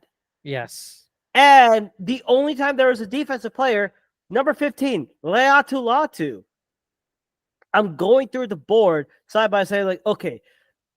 And I had this gut feeling that the Eagles would go offensive defensive line first round because that's what Howie Roseman does. But there's also been but ever since the last year, which I do not want to mention again, but I have to, the collapse. I'm calling it the collapse. The second half collapse. Because let's be honest, defense was, what's the phrase for it, Anand? Suspect. No. Beyond sus. What's Canada for garbage? I don't know. It was Kachira. Yes, Kachira. It was so bad. It was like Darius Slay was okay, but James Bradbury. So that's why. What did you guys do with your first? And what we did, which we haven't done since 2002. I think 2002 or 2003. the Eagles drafted a cornerback in 2002, 2003. And you know who that person was? Mr. Lockdown Man himself, Lito Shepherd, who turned out to be a Pro Bowler, man. Mm-hmm. And I believe one of the best parts. And the second round pick, we took Sheldon Brown, which I remember growing up. You put Brian Dawkins at third and a second safety next to him, and then you'd have Lito Shepherd, Sheldon Brown, Jeremiah Trotter, linebacker, and Hugh Douglas. Oh my God, those were the. Oh yeah, Javon Curse, aka the Freak, as our defensive end. Oh man, I'm thinking like old school Eagles defense led by the late Jim Johnson, God rest his soul. And I think, and with this at number 22, the Eagles I thought would take the best one available, and they answered my prayers. They took the number 1 corner in my draft. Freak from Toledo, Quinyon Mitchell. My first screaming moment. How the hell did he fall to 22? I thought that the Colts were going to get him. I thought the Jags were going to get him at 17. But they traded down. Oh my God, bro. You lucked out. You definitely lucked out. Like you were saying, best cornerback in the draft. I'd say best corner. Like, yeah, of course he's played in the MAC-10. And he played for Toledo. But in his 3 years in Toledo, I think like he was second in the nation both 2022 and 2023 with 19 pass breakups each season. And you know what? Nick Saban admitted he tried to recruit Quinyon Mitchell to play in Alabama. So you know what I'm hearing? I'm hearing think about that T word. What is it? Especially when they had Terrion Arnold. Tampering. Yes. This is straight. I think this is like future tampering. So get off of us while you're at it. I mean, all due respect, but honestly, I would have been okay with either Terrion Arnold or Quinyon Mitchell. But the fact that we took this dog, we didn't even hear of him until we saw some highlights of the Senior Bowl. And with this, I need to give a special shout out to Gail Saunders of 4th and John, the Eagles podcast that I always listen to. Him and Tim Kincaid, like they were at the Senior Bowl watching Quinyon Mitchell go up against Ricky Pearsall. He forced Ricky Pearsall to the ground. He blocked up Roman Wilson. He was giving other teams a hard time. And I mean, like, yeah, he is a freaking dog. That's why his draft stock went up so high. And then especially in the combine, right? His combine results. Do you want to know what his RAS is? Please tell me. Okay. 9.79. And the reason why is because at 6 foot 195, he has a 20 rep bench press, which puts him at 9.56. Oh my God. And 4.33 speed. Yeah. And the best thing, he could play outside corner.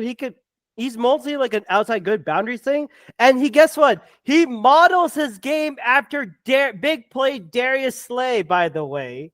So, I mean, and is he going to be starting corner now over James Bradbury? Do you think? I mean, I have to watch out. But you know what? Guess who's on the hot seat? James Bradbury. Yeah. But also, this is really good because in the future, because Darius Slay, he may not be with the Eagles anymore, man. I think after next year or two, he's out. And now you have a freaking loaded group in corners. I mean, you had Keely Ringo, Eli Ricks, a UDFA, Mekhi Gardner, Zach McPherson from the Texas Tech University, who's coming back from an Achilles injury. Isaiah Rogers, who got reinstated recently, who could play that nickel coverage. And I'll get to my next pick pretty soon. But I mean, James Bradbury is on the hot seat, and I loved this pick. And I mean, like, and apparently he said in his interview, like, he said he wanted to go up against Devontae Smith or AJ Brown. I'm like, oh my God, I would love to see that camp battle between Devontae Smith and Quinyon Mitchell, two of the fastest players in the NFL and on your team. Oh my God, dude! It is. I know Devontae Smith is gonna clown his ass for saying, "Hey, you should have come to Alabama, baby." And then like Quinyon, he is a dog. He is not gonna back down, man. I am so excited, and dude. And guess what? Not only did we do this, day one, I had to give this an A+ for myself. I'm being selfish. What do you give this grade? No, A+. A+. Like you said, he How the fell hell? to you. How? And then we have to talk about day two. Anand, we gotta talk about it.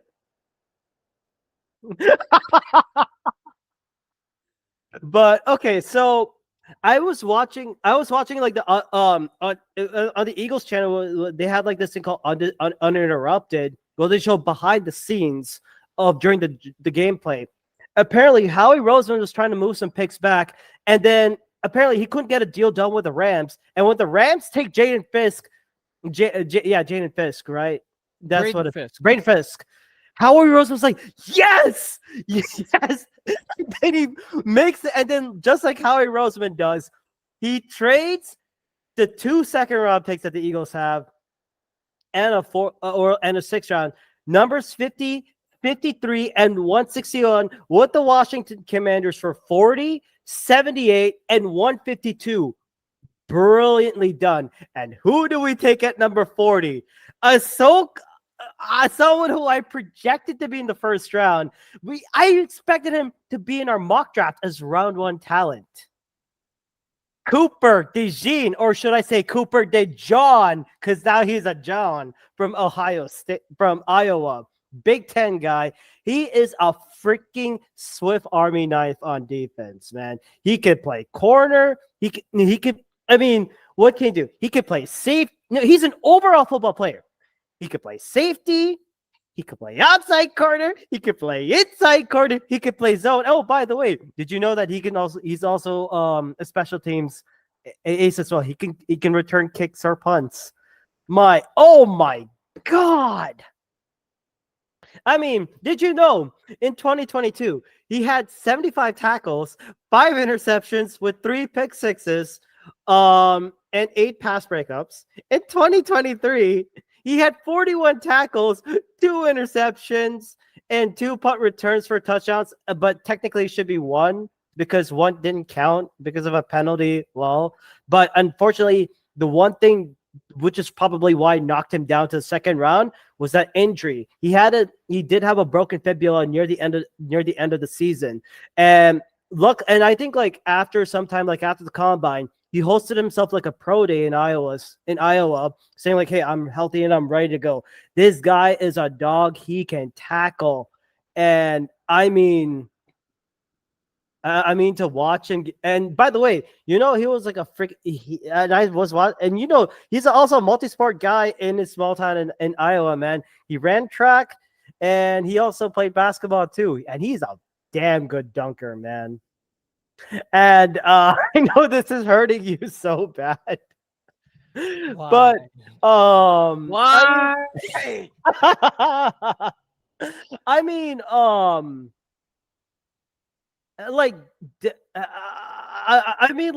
basically because of that Cooper DeJean pick, I did notice from Jimmy Kempski's Philly voice, it led to it kicked off a run on corners. By the way, 41. Guess who got taken?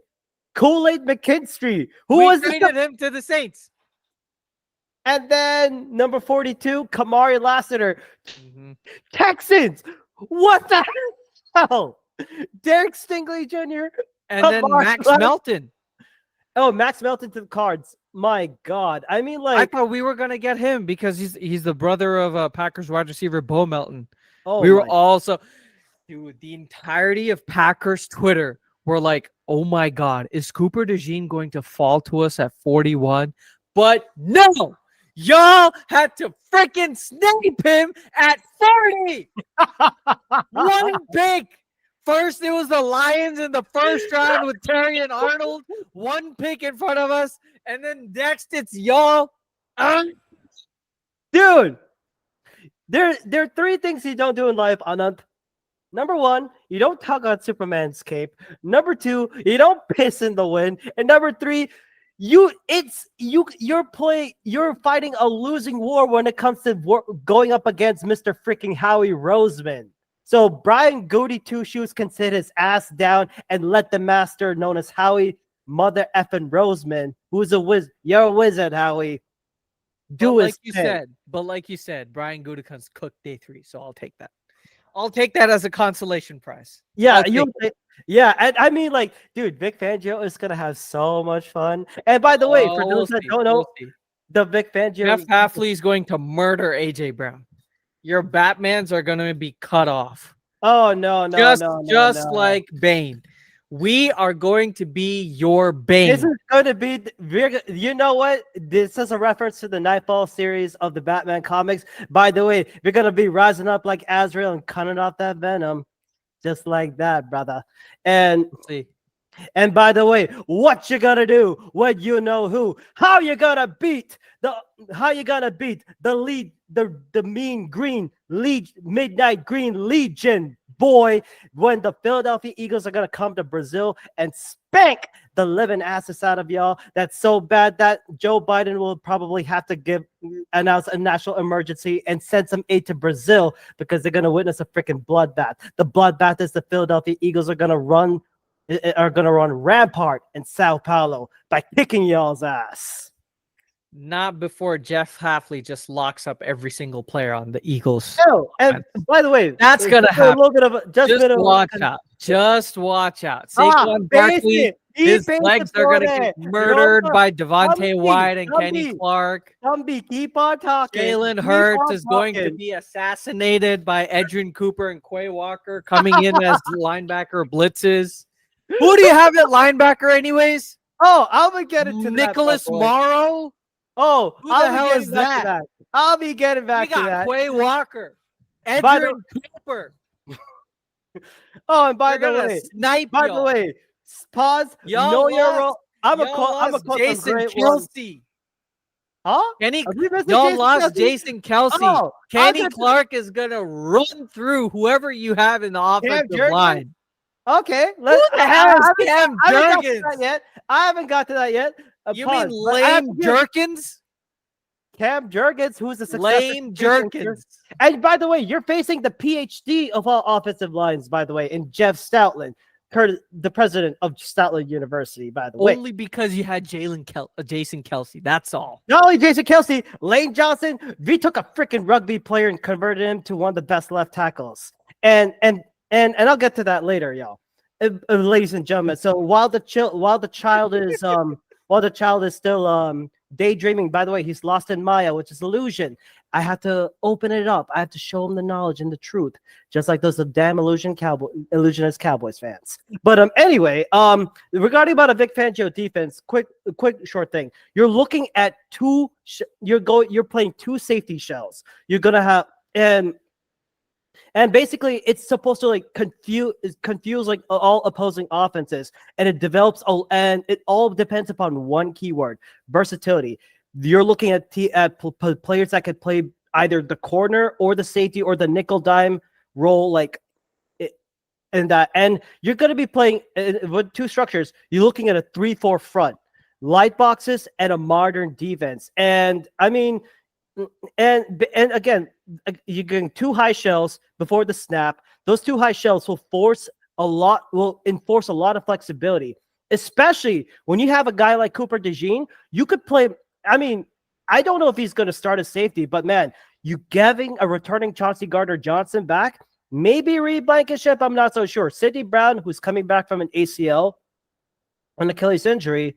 And then you have Cooper DeJean. He can play that versatility. And then you could put in Quinyon Mitchell, hopefully, and Darius Slay on your outsides. Cooper DeJean, you can line him up as your nickel part. And I forgot the other corner, Avonte Maddox. But that guy's always going to get injured in the season. So I'm not including him on that part. And by the way, there's very little blitzing in the Vic Fangio scheme, and it all depends upon the good linebacker play, and you need dynamic safeties. That is the thing. So this is a bit of a refresher. Cooper DeJean is definitely a Vic Fangio pick, and Quinyon Mitchell, just beautiful.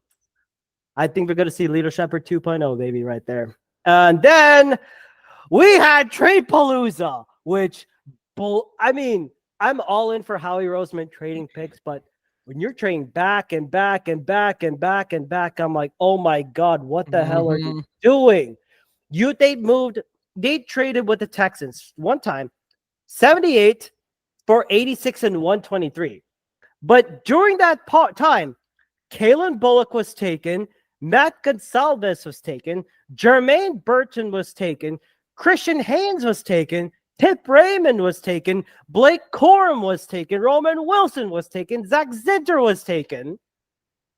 You could have used like 8 out of those 10 players. We could have used it, but especially Kalen Bullock. Yeah, I mean, that's so. And then, and by the way, we weren't done with that pick. Guess what happened with pick 86? We traded back with the San Francisco 49ers for picks 94 and 132. And do you want me to go through the list of who got taken in that one? Who did the Niners pick there at 86? They took Dominic Puni. Puni. He's a good left tackle prospect. He's a good left tackle he's prospect. scheduled as his position is offensive guard. Right. He's a tackle guard prospect. Yeah. Yeah. And then pick 87, Maurice Liufau. Yeah. Linebacker Cowboys. That was a reach. Marshawn Lloyd. Mm-hmm. Tyke Smith, safety from Georgia. Another one that y'all could have used. Elijah Jones, corner from Boston College. Another one y'all could have used. Tyron Hopper. Jalen McMillan. And Adiza Isaac. So I thought, like, based off this ones, I mean, Marshawn Lloyd, Eagles would love a good running back, but we'll get to that part later. Adiza Isaac, edge. I mean, Eagles love shoring up on the edge this one, and he's well known. And Dominic Punny, that's definitely would be a Jeff Stoutland pick. But at pick 94, and by the way, the pick what was like 86, that was acquired from the Texans last year for that 4th round pick that was used to take Keely Ringo last year. But at pick 94, this was my what the hell was that moment. They pick Jalix Hunt, edge outside linebacker from Houston Christian University. Mm-hmm. Have you heard of that place? Houston Christian University? Nope. Almost Houston Baptist, now Houston Christian. Apparently, he was a safety at Cornell before he transferred to Houston Christian and became an edge rusher. They announced him as a linebacker, so you're gonna see like probably a Sam linebacker position. Mm-hmm. Last 2 seasons at Houston Christian, 13.5 sacks, 5 forced fumbles. Apparently had an impressive combine. I mean, if I'm going to be honest with you, man, that was a complete reach for me. I didn't think we would need him. Mm-hmm. And I mean, we already have like Nolan Smith from like last year, who we should see more snaps. Howie Roseman said that we should have put Nolan Smith a little bit more. Brandon Graham, who's had his last stand, Bryce Huff, Josh Sweat, and Zach Bond, who the Eagles picked up during the offseason, who plays that edge outside linebacker role. I mean, the Eagles didn't need to trade 86. You could land a good linebacker or safety, or hell, an even wide receiver. Hell, I would have been happy if the Eagles took Roman Wilson, or hell, even Tyke Smith. I mean, Eagles love drafting Georgia players, so that would have fit your scheme. But I mean, I just didn't get that pick. And by the way, spoiler alert, this is one of my reaches. Mm-hmm. Go ahead. Yeah. And with that, day 3, I had one word for this, man. It was trades. Trade. Howie Roseman was trading all these picks for future picks up and down the board. It was maddening. I mean, I get it. I get that you want to acquire picks for next year. I get that there's a possible tampering charge in which the Eagles need to reinforce and get some backup ammo just in case. But my freaking God. I mean, I just don't get it. Like the Eagles, the first one of the trades that they did, they traded with the Dolphins. They traded the 120th overall pick to the Dolphins for a third round pick in 2025. So you enter day 3 with 7 picks, and then you only have 6 picks in 2025. So it kind of made sense to add more capital. But then again, you're not done yet. You take the other pick at 123. You traded to the Texans for 127 and a 5th round pick in 2025. So, I mean, yay, that's good. And then round 4, which I thought was a bit confusing. The Eagles take running back Will Shipley from Clemson. I mean, if you want to talk about Will Shipley, he was definitely, like, when he entered in as a freshman, I mean, he was actually not bad. And if you want to talk about his draft profile and his measures, according to NFL.com, 5'11", 206 pounds. And he was, like, of course, projected around 4. Definitely running. He's definitely like a good versatile running back as a runner, receiver, and a kick returner. And he does have that hybrid speed. He can go. He can definitely go up and make that sudden cuts against linebackers.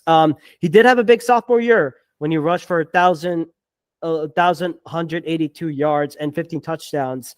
His junior season was kind of disappointing because for a Clemson team, that was no longer the powerhouse that it once was.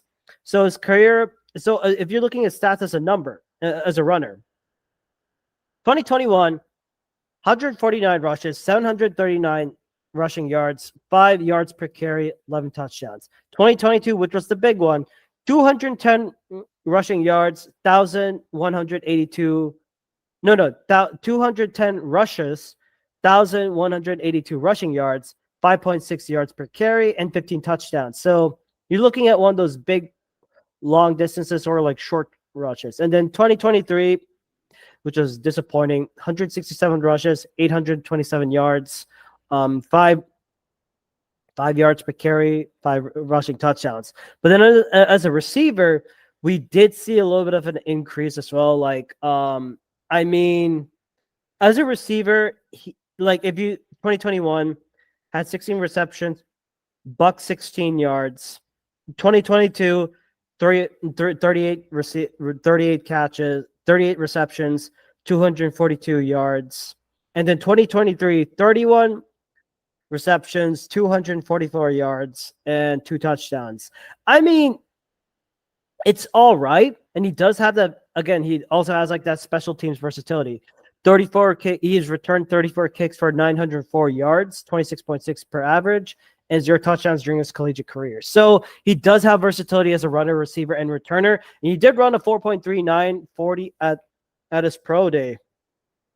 And I think with this, I think like with this, it kind of puts the Eagles at a question mark because you basically put in a running back 3, or you may have made Kenny Gainwell place on the hot seat.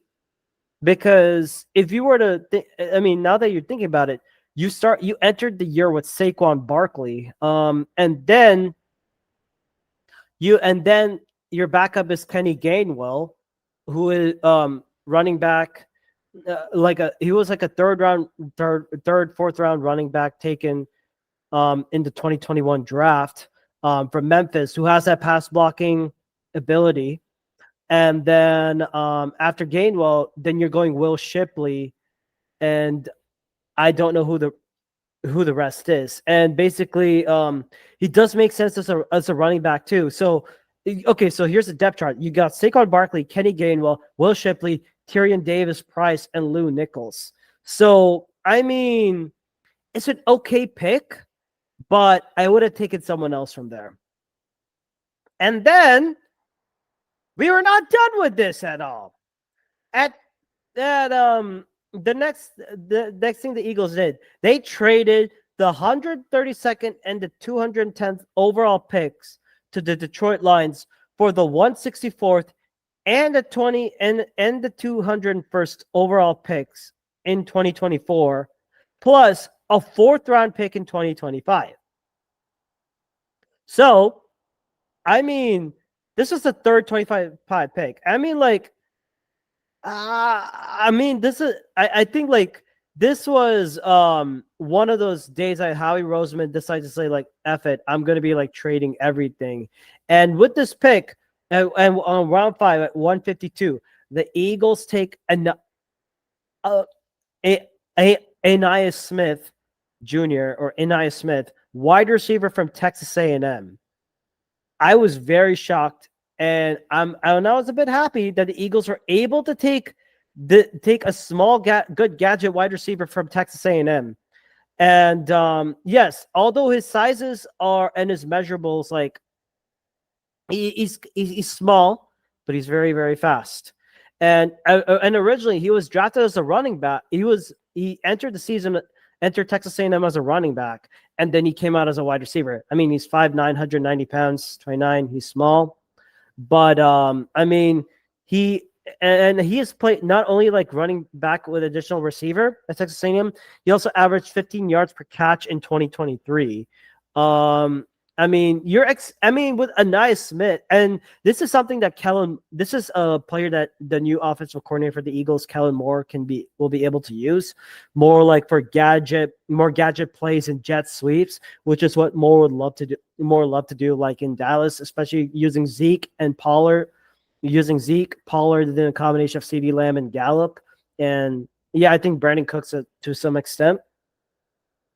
I mean, but the only thing is like Jeremiah I think with Smith, like his 2023 was his best season when he had like 53 catches for 795 yards, 15 yards per catch and 2 touchdowns. But I mean, Senior Bowl, he was definitely one of the big standouts. And I think like the Eagles, especially like the guys from 4th and John and myself, he gave him like a late day 3 pick. But the fact that the Eagles were able to pick him up at that part, like the ability to run after catch with just a yak.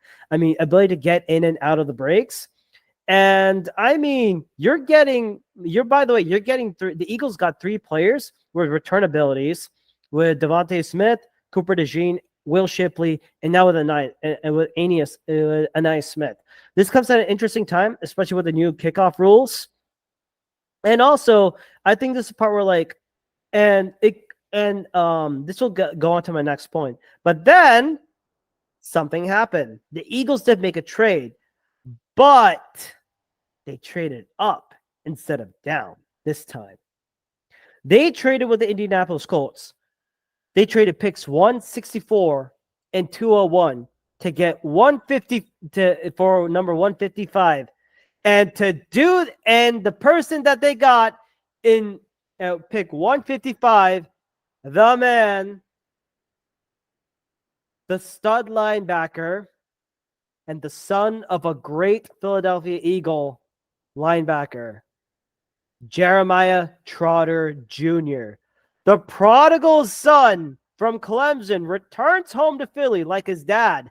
Welcome home, Axeman Jr., and we're going to be getting a lot of axe chops like his celebration. Cop! And I am so excited for this man.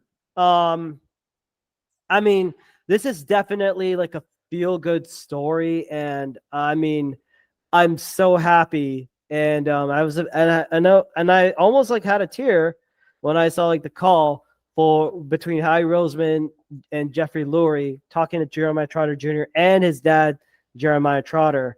I mean, after all, like in February sometime, Jeremiah Trotter's wife passed away from cancer. And I mean, but the fact that the prodigal, like, it would not have been an Eagles pick. It had Jeremiah Trotter Jr. comes home to Philadelphia, where his dad used to play. And by the way, he's wearing his old number 54.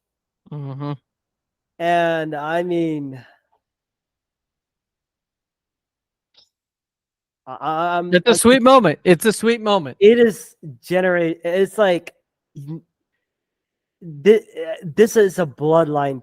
This is a bloodline pick right there. Shout out to the one Roman Reigns from the group, the Bloodline from WWE. By the way, I mean, he had great productivity, but Jeremiah Trotter Jr. 2021, 15 tackles, 1 sack. But then 2022 and 2023, 2022, 89 tackles, 6.5 sacks, 2 interceptions, 1 forced fumble. 2023, 88 tackles, 5.5 sacks, 2 interceptions, and 2 forced fumbles. I mean, great small, although like the size is going to be his down part. I mean, after all, like we have not been surprised of like smaller linebackers being taken and do well. Like you take Fred Warner, Patrick Queen, or Roquan. I get confused between Patrick Queen and Roquan Smith, but like smaller linebackers, they've done pretty damn well when they're healthy and they're hard hitter. I mean, he's a hard nosed linebacker. I mean, like of course the size everyone's going to knock off 6 foot, 228 pounds, but I mean.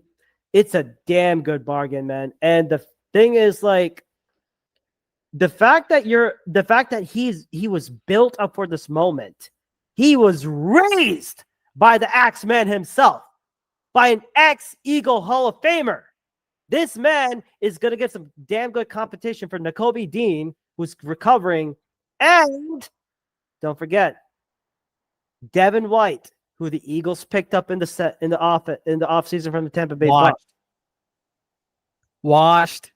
Okay, this is where the younger sibling keeps on yapping his mouth. Washed. This is being the older one. You gotta stoppered. Oh, we gotta, okay. we have to virtually. I mean, we'll get to that part yet, but but honestly, I would like looking at this depth. This gives like a lot more versatility for like Vic Fangio, and like the Eagles are entering not with just like Nakobe Dean, Devin White, Oren Berg, Zach Bond ? But also. I mean, Ben Van Sumeren, which is not. I mean, the depth is not too exciting, but getting Jeremiah Trotter Jr. definitely a good feel good moment. I felt that the Eagles could have done a little bit more in the linebacking position because that's where it just did not work out well. And for a Vic Fangio defense to work, you need not only safeties but you need linebackers. So maybe you see Cooper DeJean come in one of those special packages, which is probably why they gotta get a gadget guy like this. But I mean, definitely a feel-good story. I'm excited to see how Jeremiah Trotter Jr. comes out, man. And he may be playing on special teams, but once he enters on the field at Lincoln Financial Field, oh my God, there's going to be a definite roar. And if he's able to pull off some miracle and he does that Axeman celebration, oh my God, I'm going to have like, pardon my French, y'all. I'm going to have fucking goosebumps, man. Because I remember watching this stuff, man. Jeremiah Trotter was a wrecker. He instilled fear. And when his son does that, this is the thing. But this is for me to Jeremiah Trotter Jr. You're not, by the way, Jeremiah Trotter Jr., if you're listening to this, and I hope you do, don't do it just for your dad. Do it for yourself. Show us who the hell you effing are. And of course, make us Eagles proud. Mm-hmm. And then with that, and by the way, Howie Roseman made another trade back. Surprise. I think with this, he broke the record for the most trades in an NFL draft. Eagles trade back the 171 pick to the Jets for picks 185 and 190. The Jets didn't want. During that time, the Jets got Jordan Travis. So Rodgers and a Jordan. Mm-hmm. Mm-hmm. And with this round 5, I thought this was nice. At pick number 185. No. Correction, 172. The Eagles take Trevor Keegan, offensive guard from Michigan. I love this pickup. Okay. This guy from Michigan. I know he was like targeted. He was like a late rounder, but oh my goodness. So you're looking at a little close to like a 6'6", 310 pounds, part of that nasty Michigan O-line that was a strong running team that won the Natty. By the way, folks, the Natty is the college football playoff national championship against UW.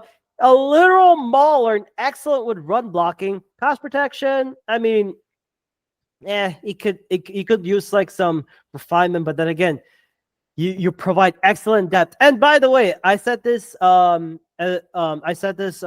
last week, and I want to give a special shout out to the Swoop Boys podcast, especially Cozy and Coach Enrico for inviting me to do that. But NFL Masala is always my home, and I'm always here full time, baby. That's what it is. You never forget the roots, just like Jeremiah Trotter never forgot his roots from Philly. I never forgot my roots here. I'm right here all the effing time. And with that being said about Trevor Keegan, like you're putting in, adding that depth.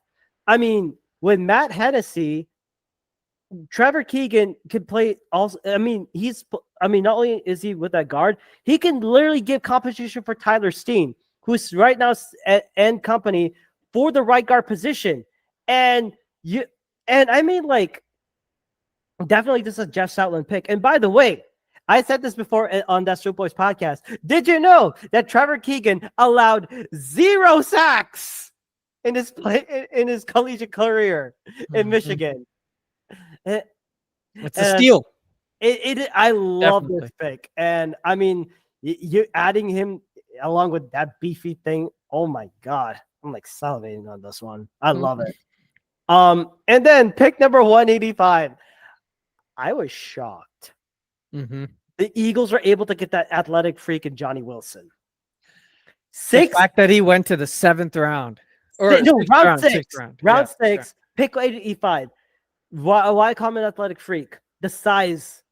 6'6", 231 pounds. He's a freaking freak of nature. He started at Arizona State, but then went to FSU. He was like wide receiver number 2 behind Keon Coleman. I mean, 2022, 43 catches for 897 yards, 20.9 yards per catch, and 5 touchdowns. In 2023, it was a bit of a disappointment. 41 catches, 617 yards, 15 yards per catch, and 2 touchdowns. I mean, some people are saying, oh, you could easily move him to tight end. Probably not. He's probably going to be a big slot. He's going to be going to be his best role. Yeah, definitely. You could see him. I can imagine. I can also. Oh, by the way, for Trevor Keegan, one thing I forgot to add: Jeff Stoutland or Kellen Moore can use him as a swing tackle in some of these positions. I mean, the Eagles are getting great players, but it's up to the coordinators to coach them. That's the key thing. Any team. But back to Johnny Wilson, I think you're going to see like red zone plays, and you're opening up target, and he could be like that wide open guy. I mean, you're giving enough room for A.J. Brown, Devontae Smith, and Dallas Goedert, and which begs the question now. This is a question, like prior to the Eagles taking Anaya Smith and Johnny Wilson in the draft, the Eagles signed 2 players. Number one, they signed Devontae Parker, who's basically your big guy who could play that 50-50 catch. And then you take Paris Campbell Jr., who's kind of like that. Both of them haven't worked out. So you draft kind of like that speed. Who's like that speed option. Basically, you basically drafted replacements for those ones. And recently, I also got news on like some of the Eagles pickups, like especially former Red Raider Jakeem Grant coming in for a tryout.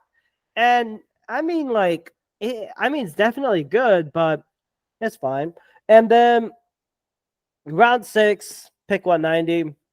The last pick overall, the Eagles take Dylan McMahon, interior offensive line from North Carolina State. He, again, the versatility, he could play center, he could play left guard, he could play right guard. But at 6'3", 299 pounds, sub 32, he's mostly a center and he's undersized. Guess who was also undersized and drafted late round? Future Pro Football Hall of Famer and host of Super Bowl 52 winner, New Heights podcast elder brother, Mr. Jason Kelsey, or Sexy Batman, as we all love to call him. I mean, like he has good agility, but definitely need to bulk up. I mean, he's definitely going to help with more of like the run pass protection, and I think this is like a low risk, high reward for Statland to develop and pick. Definitely, day 3 would have to be, I want to say B plus because of so many trades that happened. Mhm. Day 2 was an A minus for me. I love the Cooper DeJean pick, but the Jalex Hunt pick, it was. That was a little. I a- thought that y'all could have definitely improved there. Yeah. And then I'm not going to go deep into the UDFAs, Mhm. but I'm going to say, but I mean, I don't want to go through it completely, but I mean, the Eagles did get some good ones, like Gabe Hall, defensive tackle from Baylor, who's a great run stopper. Also, and probably going to be like a nose. He could be competition for Moro Ajomo, Jalen Carter, Jordan Davis, Milton Williams, maybe Marlon Tuipolo too. No, it's going to be like a defensive end. Then also also for the offensive line, they took Gottlieb Ayedzi, offensive guard from Maryland, and Anim Dankwa Mhm. from offensive tackle from Howard University. HBCUs. Gotta represent, man. I love it. And then, of course, the Eagles had to grab a guy from Georgia, Kendall Milton. Mm. I thought that was a good one. And then Andre Sam, your backup safety, McAllen Castles, who could compete for the tight end option because the Eagles' current tight end behind Dallas Goedert is not looking okay. I mean, you're entering with Grant Calcaterra, CJ Uzoma, and Albert O. So That's a pretty good depth, but yeah. I mean, it could have been worse. And I did also see like some tryout picks that the Eagles were getting, like some linebacker from Wake Forest and all that. But I mean, overall, if I were to grade this overall, I would say an A minus because I loved day 1. Day 2, I half loved it with Cooper Right. DeJean, but the Jalex Hunt pick, that's my reach. And the rest of it has to be a B plus because day 3 was B plus because trade. I get the values, but could have done better. But hey, you know what? If it fits it and it works out well, I'm not going to complain. Right. And I was torn. Oh no, go ahead before I. No, I was just gonna say. I thought you were finished. That's why. Go ahead.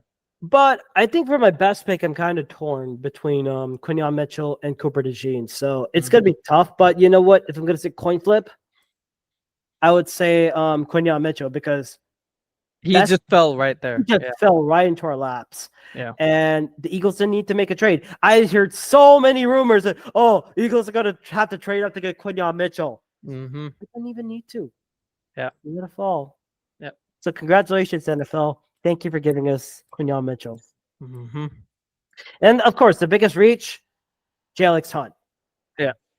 I mean, yeah, I get he was a Vic Fangio pick and Vic Fangio scouted him, but come on. I could have gone someone better, like Cedric Gray. I don't even think he makes the 53 roster at a big Day 3. Yeah, I don't know.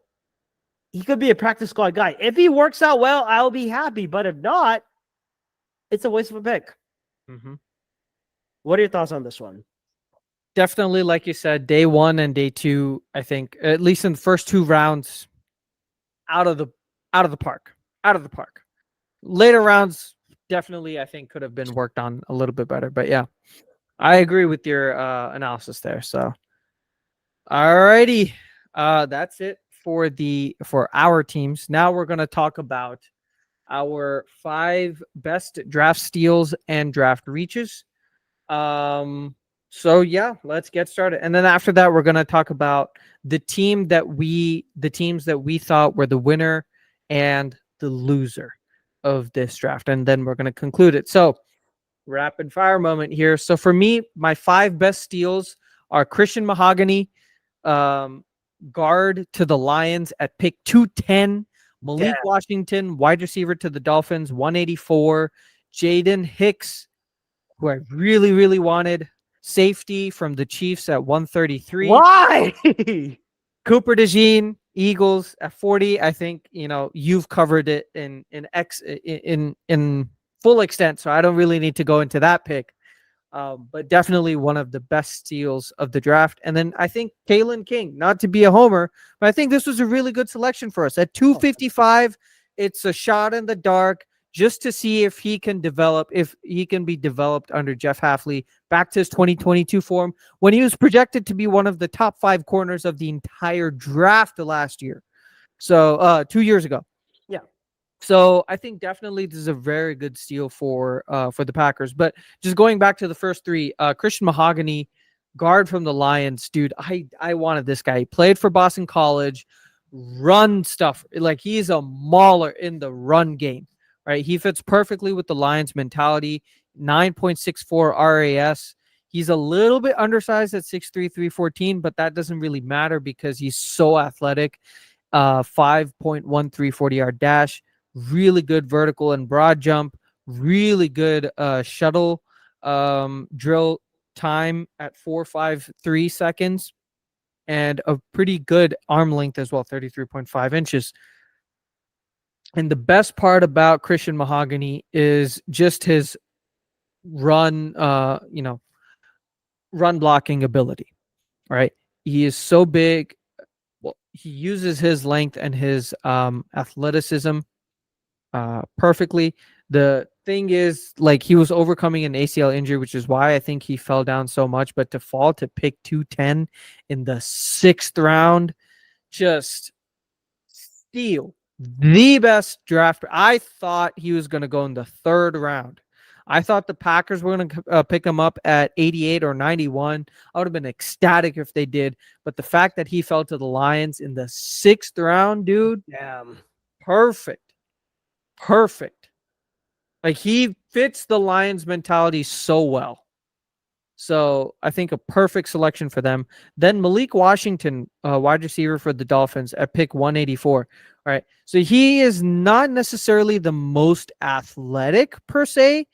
He's a good slot receiver. He's 5'8", 191. So he's a little bit on the short side, but he's a really good route runner from the slot, and he's going to give some rest for Jalen Waddle and compete for that wide receiver 3 spot. Right, he's got really good field vision, and is going to help a lot for Tua, because he's really good at finding the soft spots using his agility and his smaller stature in the zone coverage. He's got really good hands, right? He's consistently securing the ball through traffic. So he is really good. He had when targeted this past year, he had a quarterback rating of 115.1, and he averaged 12.5 yards per catch. So he definitely was a draft darling for many draft analysts here. He's not going to be the fastest guy on the field, but they don't need him that. He's going to be their slot receiver, kind of like Randall Cobb in essence. But yeah, so that was a good pickup for them. And then obviously Jaden Hicks at 133 to the Chiefs. Like I said, big, tall, fast, pretty decently fast, strong safety, 6'2", 211. He fits well with what they do over there in Kansas City. He had 4 pass breakups, 2 interceptions, and 75.5 pass rating when targeted. But he's also really adept as a pass rusher. So coming from the strong safety, like box safety type of mold, he had 7 total pressures and 3 sacks on the year last year on 787 snaps. So he's got really, really good zone coverage ability, really good ball hawking skills. He's great at interrupting passes in the air. He's got really good football IQ. He recognizes plays and anticipates them really quickly. And aggressive downhill tackler, especially in run support. So he's going to fit extremely well with what they do, and how. Oh my God, what is his name? What is the Chiefs defensive coordinator's name? Oh, Steve Spagnuolo. Steve Spagnuolo. The amount of blitzes, the well-designed blitzes and exotic blitzes that Steve Spagnuolo is going to create, watch out. My God. Watch out. Jaden Hicks is going to be a monster for them. So NFL, why? yeah, really good selection for them. All right, what about you? Yeah, I mean, number one, I had to have a homer pick. Quinyon Mitchell at Eagles at number 22. I thought so. Fell to the laps. And my second one had to be TJ Tampa. How does a guy who's like projected to be a day 2, round 2, I would say, round 2 candidate, go in the 4th round and you pair him up with the Ravens, who recently got Nate Wiggins. Nate Wiggins gives you that speed, but since they're playing more of that zone coverage, they're looking for they're looking for like a zone cornerback. I mean, you're not only reinforcing for Marlon Humphrey, Brandon Stevens, and now you're adding TJ Tampa and Nate Wiggins. You're drafting for the future. Excellent move. This is definitely a John Harbaugh kind of pick. I mean, this is going to be. And by the way, Baltimore runs heavy zone, and it's perfect. It's literally perfect for TJ Tampa and Nate Wiggins. I'm going to cut it off like that. Yeah. And the next part, which I thought was a good one, Adonai Mitchell, AD Mitchell. Mitchell, yeah. Number 52 to the Indianapolis Colts. And I want to give a special shout out to Chris Ballard, who actually did something right, defending his players and calling out the media. Got to give him an award for that. Spicy Masala Award goes to Chris Ballard. Oh! The Masala Award goes to Chris Ballard. He cussed out the media. He is like, F this. You're tearing down young men's... basically, the context, right? If you don't mind me interrupting you. Go ahead. But the context for all of this is there were rumors and reports coming out trashing Adonai Mitchell's personality, saying that he bombed interviews because he had a not crappy, but he had a grumpy personality, and it had to do with his type 1 diabetes, right? But the thing is, as for type 1 diabetes, for them, it was early in the morning. So because he hadn't had his insulin shot early in the morning and he was doing his interviews, he was rightfully cranky. Yeah. That's what that was. And so because of that, well, not because of that, because of other factors like, some of his route running ability, but still he fell all the way down to 52. What selection? 52. Second round. I thought like mid to late second round. So I thought he would be gone in the first 40 picks. I had him as a first round wide receiver. Yeah. And I'm looking at you, Bills, you stupid idiots. And you would have fit the Bills perfectly, dude. 6'2", 205, but 4.34 speed, like second or third fastest in the NFL Combine this past year. 9.99 RAS. Yeah. Anyways, go ahead. Sorry. And by the way, I was going through stats, and guess who was the guy instrumental in selecting him? Reggie Wayne. There you go. Who's the current wide receivers coach? You pair him up with Anthony Richardson. And I mean,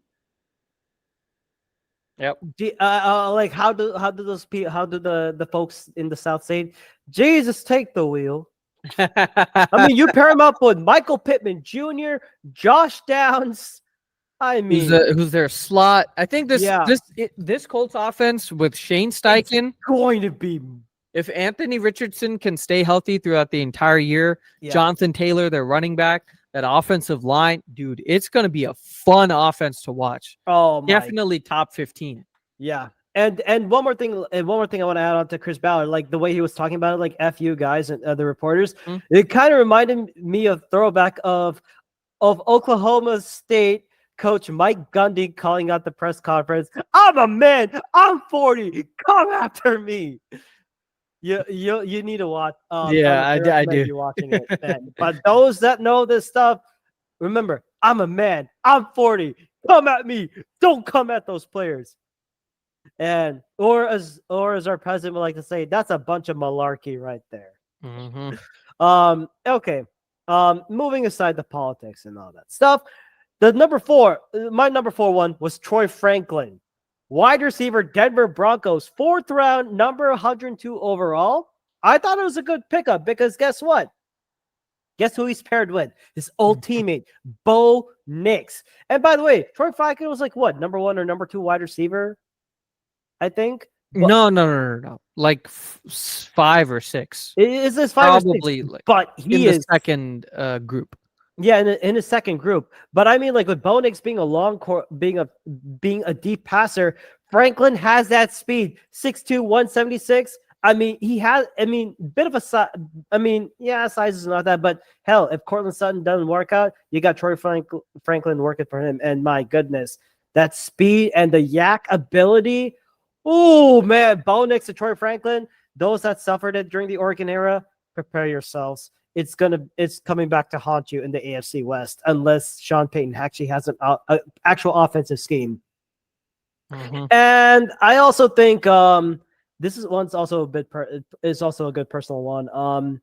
Number 5, Brandon Rice, wide receiver, going to the LA Chargers. Brandon Rice, the son of Hall of Famer Jerry Rice. The fact that he was drafted in the 7th round, pick 225. Much more farther. And apparently it's the Alex Insdorf of Chargers Wire loved the pick. He called it a steal. I mean, Mhm. goodness. You pick he could easily play special teams. And not only that, like he's not basically not like those ideal route runners, but he has shown his ability to grow and improve. I mean, you see how his work did at USC when he was paired up with Caleb Williams being one of his best targets. And also not only is his physicality okay and all that, but man, I mean, this kid is a dog. And to have that NFL pedigree, man, it's gonna be a lot of fun. I like seeing this. So Brandon Rice to the Chargers, you're giving in more weapons for Justin Herbert. And not only that, Justin Herbert's reunited with also their Michigan wide receiver, Cornelius. No, by the way, Cornelius Johnson from Michigan also joining in with Jim Harbaugh again. He loves his Michigan men. Yep. Just like we all love our Georgias. Mm-hmm. Yep, that's all I got. Alrighty. So that means now we're gonna talk about our biggest draft reaches. Oh, we know it. Yeah, you have the biggest one. For me, I'm gonna start with Tyron Hopper, 91. We've already talked about this at length, but with Cedric Gray still on the board, I think this was a reach at 91. Another pick, Ricky Pearsall, the wide receiver that the Niners drafted at 31 in the first round. Very confused. You're right. I mean, he's a speedy slot receiver. Yeah. But I would have preferred Ladd McConkey. Ladd McConkey was right there. He went 4 picks later to the Chargers at 35. Like, if you wanted a speedy slot receiver who could also block a little bit, like Antonio Brown, that's who I'm projecting Ladd McConkey to be, a faster version of Antonio Brown. And the fact that more mature version of Antonio Brown. Right, much more of a mature version of Antonio Brown. You can attack the ball, catch. Like, he's so good in terms of route running as well, especially from the slot. It's really, really interesting to see why they went with Ricky Pearsall over Lad McConkey. I don't know. I would have preferred Lad McConkey, and he was a much higher draft. What is it? He was higher up on the consensus draft boards than what the 49ers had. But they are the ones who invest a lot of money into this. We just do it for our, hobbies. Mm-hmm. And last but not least for me, Isaiah Adams, tackle. He goes to the Cardinals at 71. I think Kingsley Sumatea was still on the board, who went to the Chiefs, of course.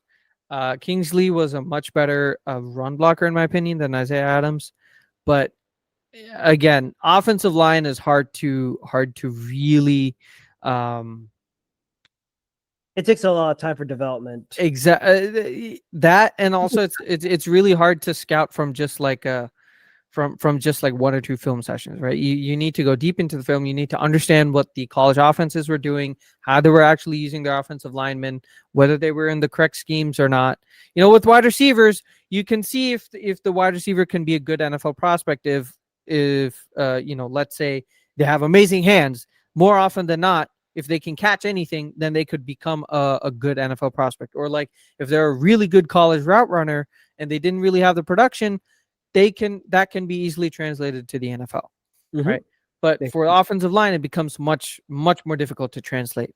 But yeah, that's it for me. Tyron Hopper, Ricky Pearsall, Isaiah Adams. What about you, Duck Chuck?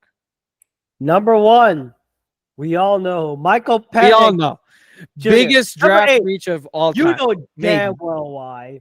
Yeah. Number 8, you could have gotten so much better. But Dallas Turner. Dallas Turner was right there. Pass rusher. You said it. I didn't say it. Number 2, of course, Eagles pick Jalen Hunt. Could have taken at 94. You could have taken a better talent than instead of a project player, in my opinion. Number 3, it goes to the Dallas Cowboys. Yep. Maurice Leafau. Yeah. The Cowboys needed a starting linebacker, and you picked an undersized dude. He's projected to be more of a special teams player, maybe Sam at best, in a Mike Zimmer type of defense. But you had Tyler. You had Tyron Hopper. You had Cedric Gray. You had who? Peyton Wilson, I think. Peyton Wilson was still there. He went 98 to the Steelers. But then again, now Juan Ulafoshio, who I'm really high on from this linebacker draft class, like he could have been selected. Yeah. Goodness gracious. But then again, Cowboys doing what they do. They just cowboyed up. Yeah. All righty. So that's going to be it for the draft steals and reaches. And now for our draft winner and loser. Biggest draft winner, biggest draft loser. For me, my draft winner, it's the Steelers. It's the Steelers. Bro. You know what this means? Steelers got the Super Bowl. Yeah, I loved their draft. It filled exactly all the holes that they needed. They got Troy Fautanu.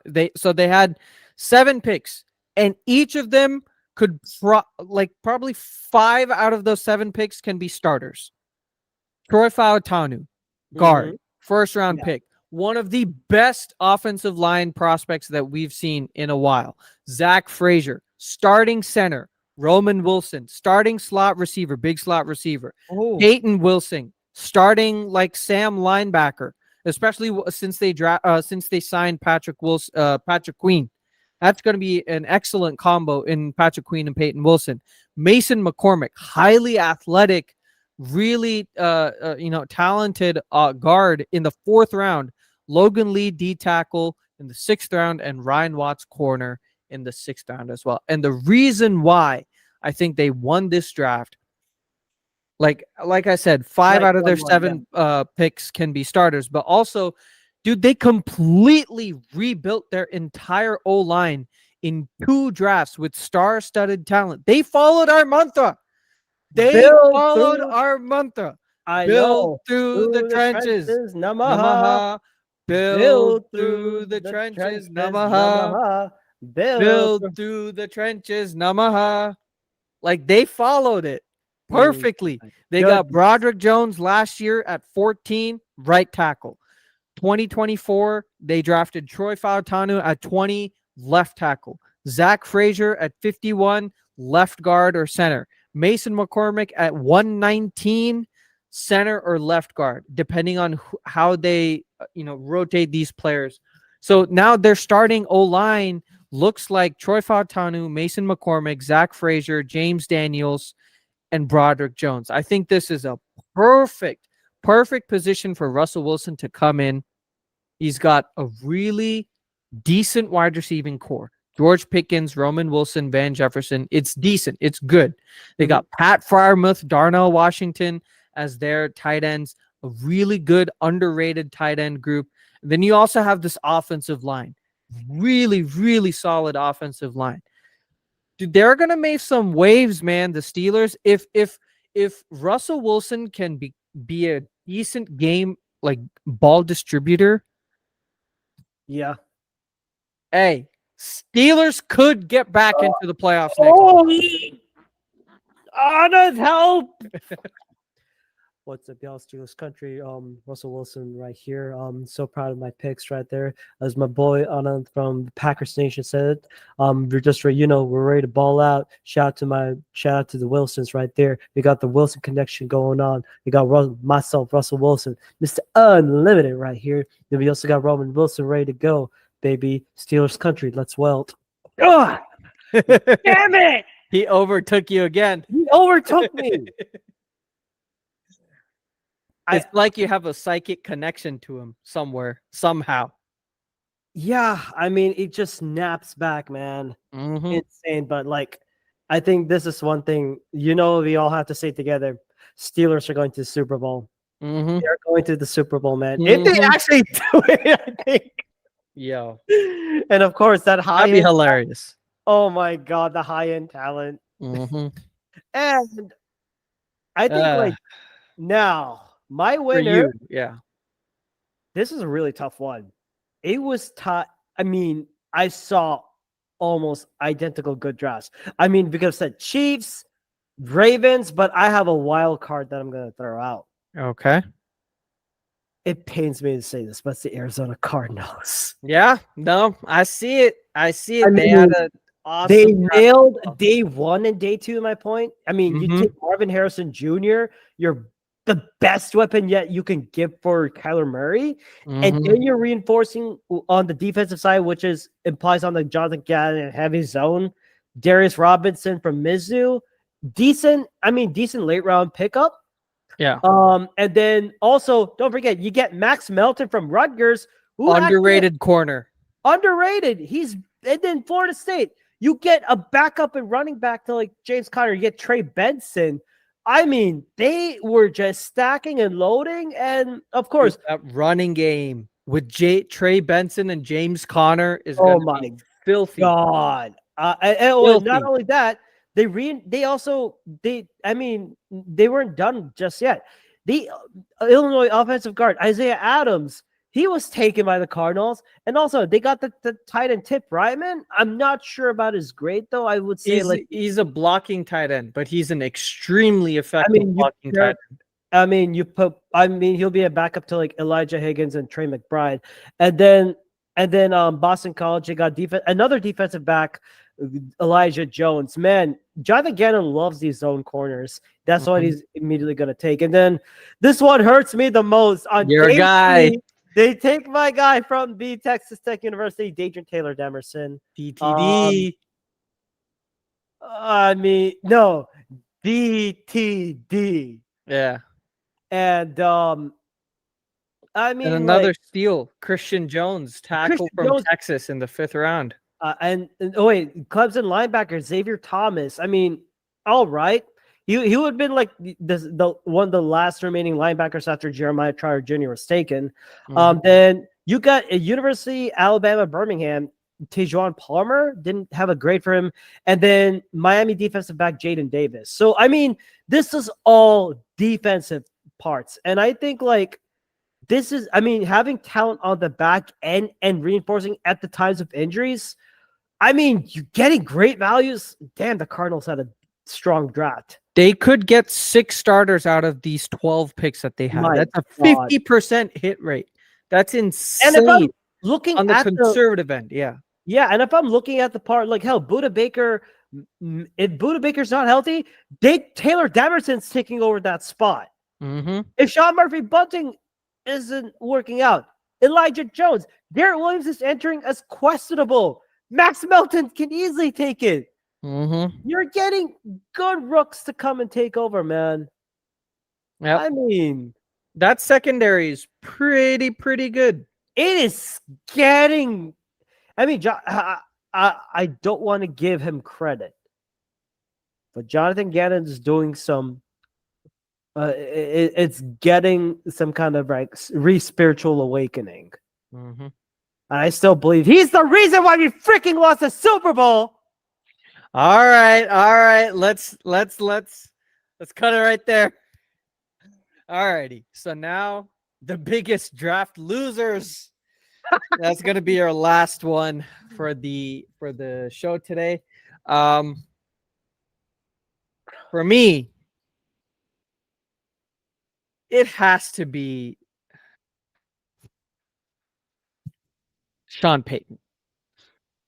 It has to be Sean Payton. I mean, the fact that they selected Bo Nix at 12, and the reasoning is that he apparently he was fooling the Vikings and everybody that they were going to move up and select JJ McCarthy when they actually wanted to get Bo Nix. I'm like, who are you fooling? Nobody thought that Bo Nix was going to be. Not many people, correct me. Not many people thought that Bo Nix was going to be a better draft prospect than JJ McCarthy. One of the reasons why is JJ McCarthy is like 3 years younger than Bo Nix. Bo Nix is like 24, 25 years old. Yeah. JJ McCarthy's 20 My and turning God. 21. He's so young. He could have been Makes no sense. he could have been a perfect pairing for Sean Payton to mold him into the quarterback that he can be. But no. But no, instead he's taken by the Vikings at 10 when they moved up one spot with the Jets to get him. And they're like, the fact that Sean Payton doubled down, and he in a recent press conference he was like, "Oh yeah, we definitely fooled the Vikings and everybody into thinking that we were going to." Yeah, he's a dumbass. He's a dumbass. Oh, you know what? I think it's time we give him one of my other special awards. Sean Payton, you get the dumbass of the draft award. Yep. All right. Finish it off, Rakshak. And last but not least, I had to trash down this one particular team. You, Atlanta Falcons. I mean, from day one, you come in and draft seppuku. How in the blue hell does drafting Michael Penix at number 8 make sense when you paid Kirk and the from the Southern Funky Bunch a 4-year, $180 million deal, and you needed big-time help on your defense with Dallas Turner being there? But no, guess what? We want to know the rest of their draft? Clemson defensive end, Rook Ororo.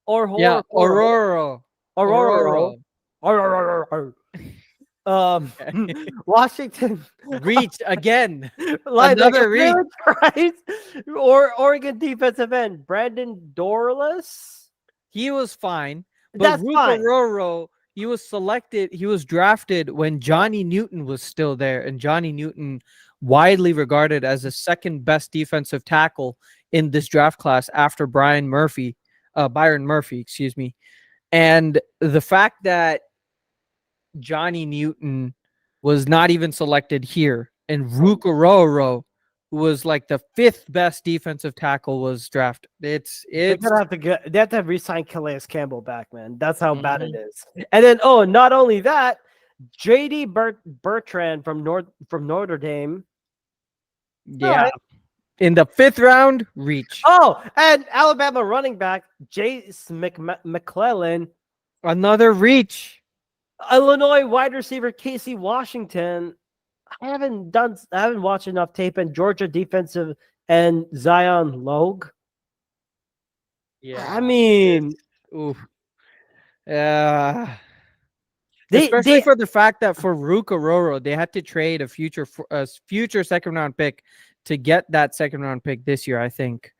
Wait, let me see. What's even more concerning, one position that I thought they would address was corners. They did not address it at all. Yep. They did not address the secondary. And that's what's going to get them killed. Yep. And you know what? I have a beat the dome moment right here. Falcons are going to be picking top 10 again. You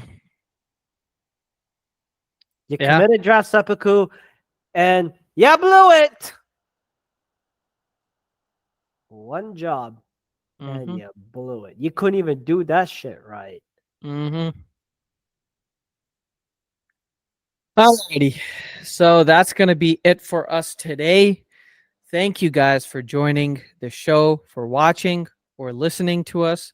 You can watch us on YouTube at NFL Masala. That's right. We are on YouTube finally for season 3. And you could also listen to us at one of the 4 podcast platforms that we host our podcasts on: Spotify, Google, Apple, or Pocket Casts. Or you could send us an email at nflmasala@gmail.com, spelled as NFL MASALA @gmail.com. Or Rakshak. You can also find us on our Twitter @/X and our IG handle at all lowercase NFL MASALA 2022. That is all lowercase NFL MASALA 2022. And that's going to be it for us for this episode. We're going to hit you with our signature outro. Go Pack Go. And fly, Eagles fly. Take care and have a good night.